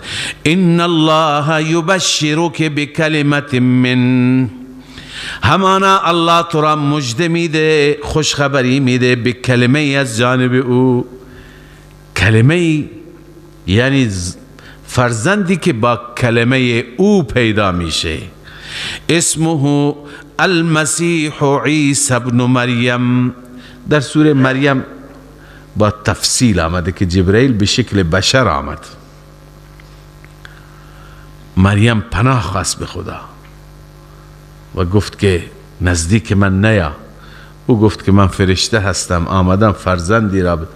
گفت که چطور فرزندی؟ من نه ازدواج کردم، نه العیاذ بالله با کسی دیگر رابطه داشتم نامشروع.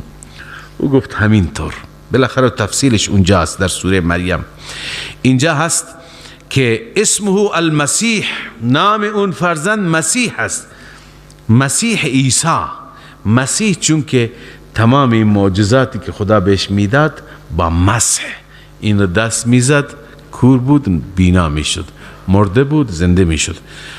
عیسی ابن مریم یعنی عیسی ابن مریم، از همین اول ابن مریم. وجیها فی الدنیا والآخره و من المقربین، برگزیده هست، هم در دنیا برگزیده هست، هم در آخرت برگزیده هست، و از مقربان خاصان خداست، از خاصان مقربانه. و خصوصیت دیگرش این سه تا فضیلت بیان شد. یک وجیها فی الدنیا دو والآخره، سه و من المقربین، چار و یکلم الناس فی المهد و کهلا، وقت با مردم سخن میگوید تو نگران نباش، در همین گهواره سخن میگه، همه چیز را خودش توضیح میده به مردم، هیچ اتهامی متوجه تو نخواهد بود. فی المهد در گهواره، و کهلا در پیری هم، کهولت هم صحبت میکنه. حالا این چی ویژگی هست؟ ما هم تو پیری صحبت میکنیم، هر انسان عادی پیر میشه هم میتونه صحبت بکنه، دیگه صحبت نمیفته. چرا؟ ما در گهواره و طفولیت صحبت نمی کنیم، ولی در پیری اینجا خدای عزوجل فرموده هم در مهد و هم در کهل، در سن کهولت. بعضی میگویند که این یه اشاره‌ای هست، بعضی از اهل تفسیر، الله اعلم. امام رازی گفته، علامه آلوسی گفته، علامه ابن جریر گفته این اشاره‌ای هست که عیسی علیه السلام پیر میشه، چون که عیسی علیه السلام زمانی که رفتن به آسمان ها جوان بودن، میگن که 33 ساله بودند. خب آدم در 33 سال دیگه پیر نیست، عین جوانی هست. عین جوانی از 25 سال گرفته تا 40 سال هست، قبل از اون نو جوانی هست. لذا جوان بود که رفت به آسمان ها. اشاره به اینه که عیسی دوباره نزول میکند، اینجا میاد زندگی میکنه و باز پیر میشه. بعضی میگن که 40 سال دیگه عیسی در زمین میمانه، بعضی میگن در سن 54 سالگی فوت میکنه، بالاخره پیر میشه. پس کهلن اشاره به چی هست؟ به کهولت هست، یعنی اشاره به رفع عیسی که رفع شده و نزول عیسی بعد از رفع است. و بعضی میگن نه، این کهلن در واقع یه جوابی هست به مسیحیان نجران. چه جوابی هست؟ اونها عیسی را اله میدانستند، خدا میدانستند. الله عزوجل اینجا داره نشان میده که این هم صبا داره هم کهولیت. صبا یعنی طفولیت، هم صبی هست هم بچه هست، هم جوان میشه هم پیر میشه. اینه که این همه تغییر در او میآید، اون نمیتونه خدا باشه، خدا لا یتغیر هست. بعضی اینو گفتند. هر دو عبارت را میخوانم. وعلى ما ذكر في سن الكهولة يراد بتكليمه كهلا، منظور از کلام گفتن عیسی در پیری هست، تکلیمه لهم كذلك بعد نزوله من السماء و بلوغه ذلك السن. اشاره است که از آسمان میاد به همین سن میرسه. بنا علی ما ذهب الیه سعید بن المسیب و زید بن اسلم، این مفسرین گفتن و غیرهما، انه علیه السلام رفع الى السماء، که عیسی علیه السلام به آسمان برده شد و هو ابن 33 سنه. چند ساله بود؟ 33. و انه سینزل الى الارض، به زمین میاد و یبقى حیا فیها، در زمین 24 سال دیگه زندگی میکنه. 24 سنه، 57 ساله میشه. خب این کما رواه ابن جریر بسند صحیح و روح المانی هم این نوشته، کبیر هم نوشته. اما امام رازی چیزی دیگه گفته، المراد منه بیان قوله منقلبا فی الاحوال. در این آیه خدا نشان میده که این عیسی منقلب میشه، احوال مختلفی برش میاد، یک روز بچه است، یک روز جوان، یک روز پیر. من الصبا الى الكهوله والتغیر على الاله تعالی محال. کسی که معبود باشه اون متغیر نمیشه، اون از این حال به اون حال نمیره. ببین بچگی ضعف هست یا نیست؟ جوانی قوت هست یا نیست؟ پیری دوباره ضعف هست یا نیست؟ الله جعل لكم من ضعف، الآیه چی هست؟ الله الذي خلقكم من ضعف ثم جعل من بعد ضعف قوة ثم جعل من بعد قوة ضعفا و شیبه. ببین اول ضعیفید، بعدا قویید، بعدا دوباره پیر میشید، ضعیف میشید. پس این احتیاجه. این چیه؟ احتیاجه که یه روز ضعیفیم، یه روز قویم، یه روز دیگه دوباره ضعیفیم، نمیتونیم راه بریم. پس کسی که اله باشه، کسی که خدا باشه، اینطور نمیتونه باشه. یک روز ضعف داره، یک روز قوت داره. پس اینجا اشاره کرده که والتغیر علی الاله تعالی محال، بر خدا نمیتونه متغیر بشه. والمراد منه علی وفد نجران فی قولهم ان عیسی کان الها. پس جواب قول اهل نجران است که اونها چی میگفتن؟ عیسی اله است. اینجا میگن نه، اله نیست، اینی که بچه میشه، اینی که پیر میشه، اینی که جوان میشه. لذا ویکلم الناس فی المهد و کهلا، با مردم سخن میگوید در گهواره و در پیری. و من الصالحین، از بندگان صالح الله عزوجل هست. اما حضرت مریم چی گفت؟ قالت رب انا یکون لی، گویا مریم هم سوال از کیفیت میکنه، میخواد بدونی که خدا به من دستور داده، من که وقف شدم، وقف که شدم دیگه ازدواج نباید بکنم، خدا دستور میده ازدواج کنم یا چیزی دیگه. قالت رب انا یکون لی ولد، بار الها به چه کیفیت و به چه صورت میتونه برای من فرزند باشه؟ ولم یمسسنی بشر، در حالی که هیچ بشری به من دست نزده، نه از طریق جائز نه ناجائز. قال كذلك الله، كذلك همینطور که بشر دست نزده. الله یخلق ما یشاء، این الله است که این گونه خلق میکنه هر چیزی که بخواهد، زیرا اون الله قدرتش جوری هست که اذا قضا امرا، هرگاه فیصله میکنه امری را، فانما یقول له کن فیکون، به اون امر میگه کن، به وجود بیا، او به وجود میاد. لذا خدای تعالی به این صورت عیسی را پیدا میکنه و بعد یک انسان معمولی نیست، خدا به او آموزش میده. ببین انبیا را چند بار عرض کردم مستقیم خود خدا تعلیم میده، معلمشون استادشون خود خداوند هست. و یعلمه الکتاب والحکمت والتورات والانجیل. عیسی صاحب چند کتاب هست، عالم به چند کتاب هست، هم انجیل که به خودش میرسد، به خودش وحی میشه، هم تورات که به موسی وحی شده، هم قرآن و سنت که مال رسول الله صلی الله علیه و سلم هستند. چون عیسی قراره در آخر الزمان به عنوان فردی از افراد این امت بیاید و شریعت خدا را نافذ بکند، لازمش علم به قرآن و سنت است. الله می فرماید و یعلمه الکتاب والحکمه، الله به او تعلیم میده، یاد میده قرآن را و حکمت را یعنی سنت را، و التورات و به او تورات را و انجیل را، علم همه این کتاب ها میده. چرا خدای عزوجل این ظرفیت بالا را به عیسی میده؟ چون به عنوان رسول او را میفرسته. کجا میفرسته؟ الی بنی اسرائیل. ببینید عیسی با وجود این مقام شامخ و بلند برای جهان مبعوث نشد، برای بنی اسرائیل.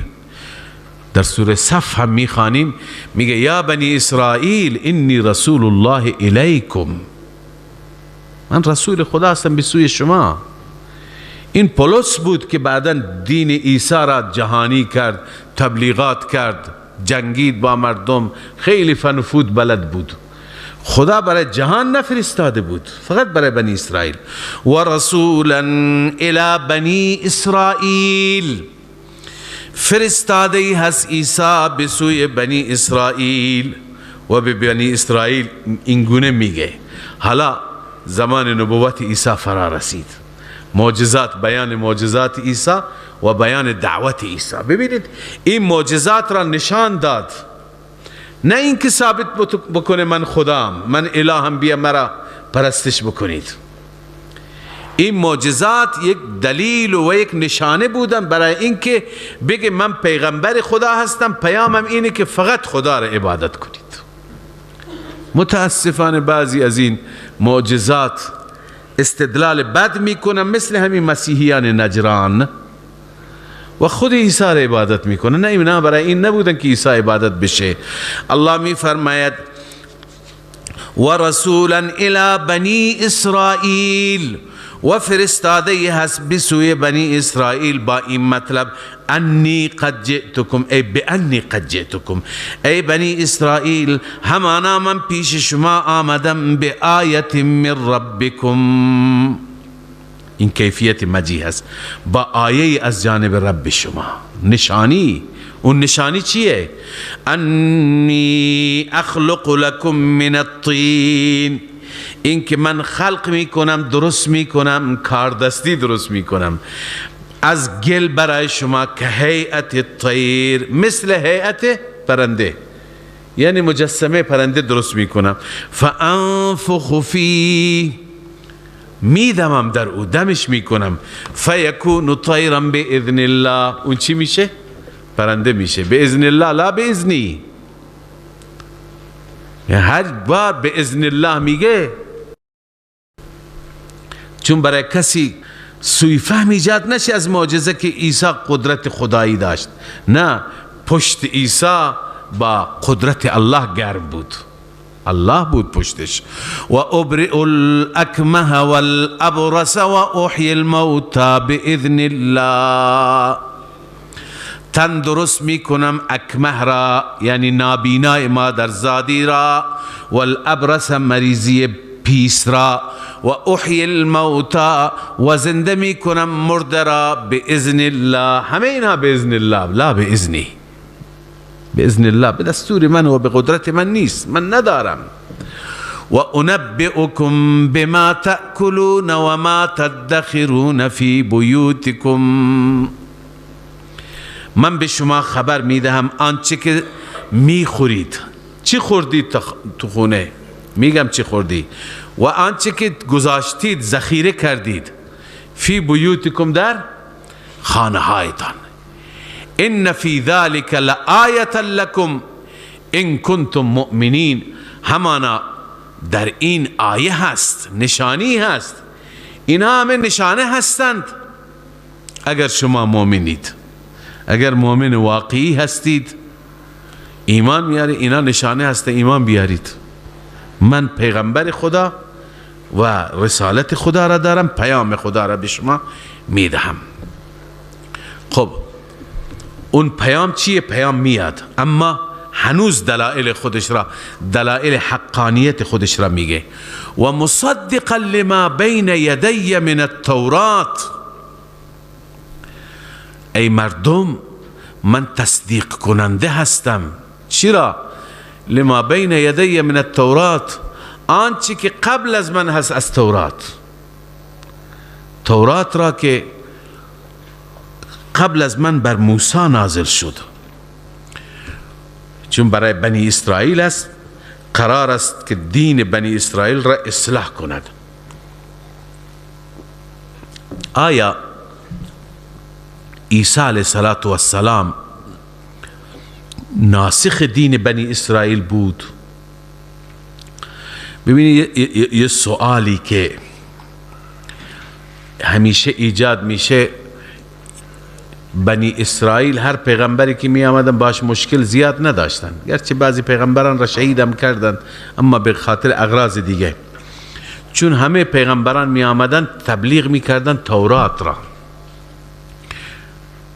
مشکل نداشت. عیسی هم از نظر فامیلی از بنی اسرائیل بود، اما با عیسی مخالفت کردن، چون که عیسی کتاب دیگه آورد. عیسی مثل موسی رسول بود، نبی نبود. نبی اونه که از شریعت و از کتاب پیغمبر گذشته چی می کند؟ تقلید می کند. اما رسول اونه که کتاب مستقل، شریعت مستقل دارد. اونها مشکلشون با عیسی همین بود که چرا عیسی علیه السلام آمده و دین ما را رد میکنه. چون عیسی بسیار تغییرات ایجاد کرد. بر اساس این بعضی گفتند که دین مسیحیت ناسخ دین یهودیت بود. دین مسیحیت ناسخ دین یهودیت. ولی بعضی میگن نه، عیسی تغییرات آورد، نسخ نکرد. بحث نسخ هیچ جا نیامده، فقط همین اینجا آمده ولی احل لکم بعض الذی حرم علیکم، آمدم تا حلال قرار بدهم بعضی اون چیزی که حرام قرار داده شده بر شما. و جئتکم بآیت من ربکم، و ای مردم من با نشانه آمدم. بآیت یعنی چه؟ یعنی من ادعای بدون دلیل ندارم، من هر چی که میگویم دلیل دارم. آیت من ربکم، لذا از شما چی میخوام؟ دو چیز. یک، فاتقوا الله، از خدا بترسید، کسی را با خدا شریک نگیرید. این چیز اول یعنی توحید. دو، و اطیعون، رسالت، من عیسی را اطاعت کنید. حالا ببینید پیام های عیسی، همه اون چیزی که عیسی قبلا گفت به عنوان معجزه، اونا دلیل بودن، اونا نشانه بودن، اونا علامت حقانیت و صداقت بودن، علامت الوهیت عیسی نبودن.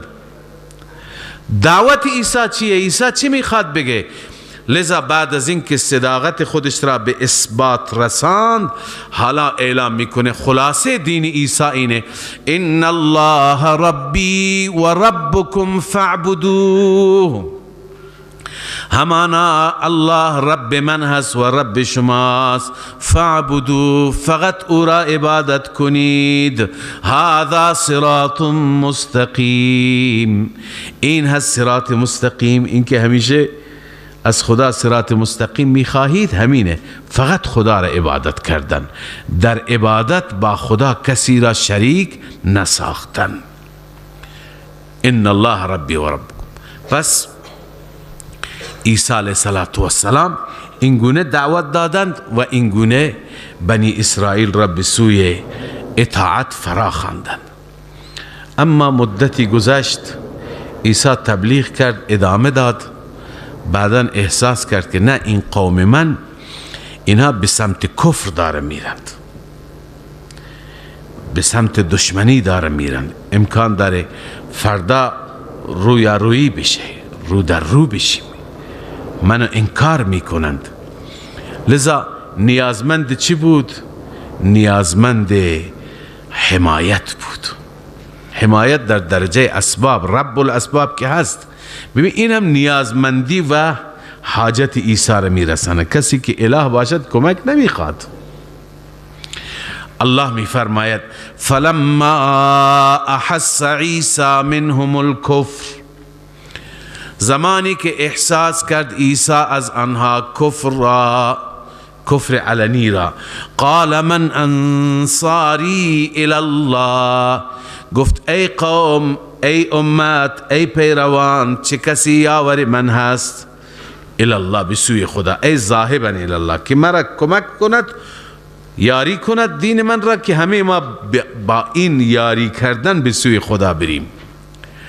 قال الحواریون نحن انصار الله، اما حواریون گفتن ما انصار الله هستیم. حواریون گفتند ما ناصر دین خدای، ما کمک میکنیم. حواریون کی بودند؟ ذکر حواریون چند بار در قرآن کریم می آید.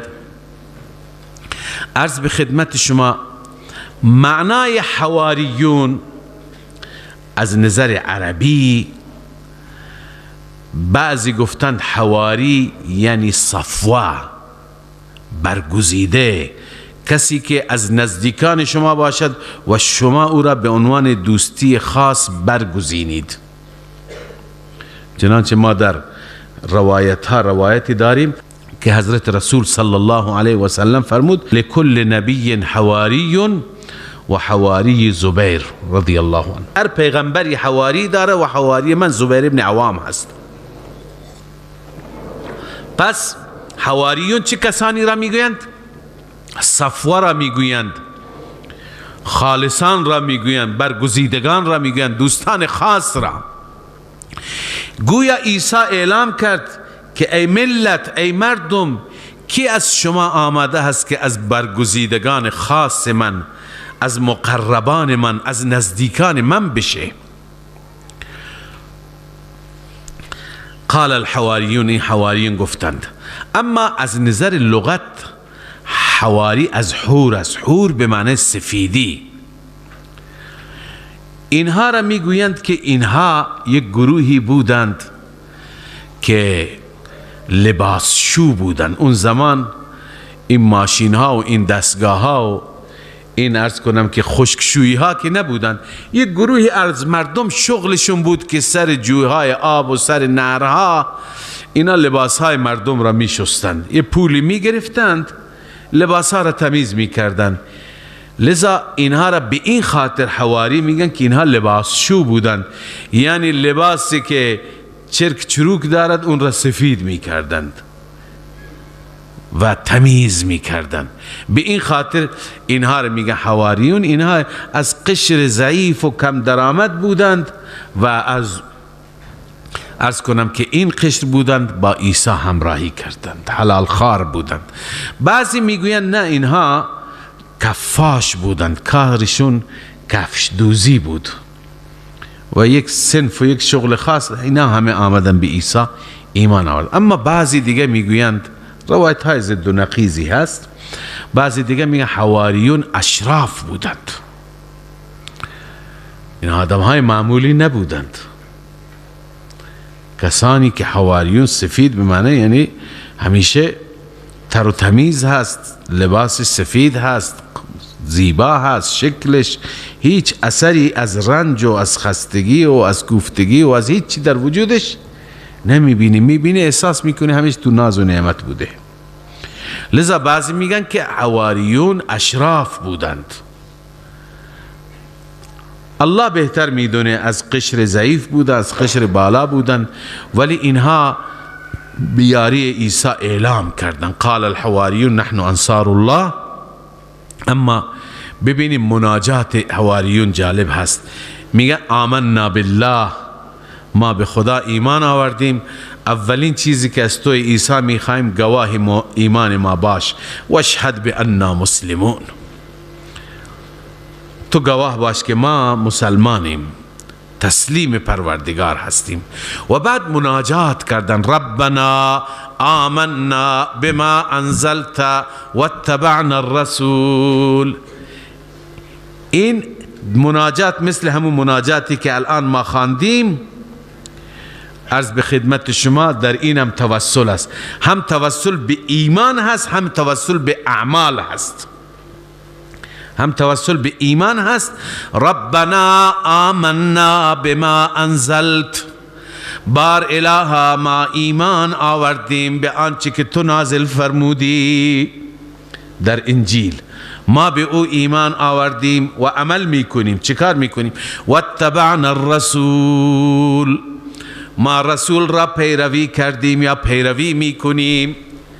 پس ایمان به خدا و رسول و تبعیت رسول یعنی عمل کردن، بر روش رسول عمل میکنیم، عیسی عمل میکنیم. پس ببین، هم ایمان خودشون را عرضه کردند، هم عمل خودشون را. لذا از خدا چی میخوان؟ فاکتبنا مع الشاهدین، خدایا ما را بنویس از شاهدین،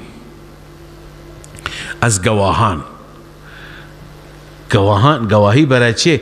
از اون گواهانی که به الوهیت و به توحید تو گواهی میدهند. تفسیر کبیر نوشته فاکتبنا مع الشاهدین ای اکتبنا فی جملة من شهد لك بالتوحید ولانبیائک بالتصدیق. خدایا ما را در زمره اونها بنویس که به توحید تو گواهی میدهند و انبیاء تو را تصدیق میکنند، ما را جز اونها بنویس. لذا هم مغم اینها چی بود؟ جز مؤمنین به حساب بیاند، در دفتر خدایی به عنوان مؤمن نوشته بشن. خیلی مهم است انسان به عنوان مؤمن نوشته بشه.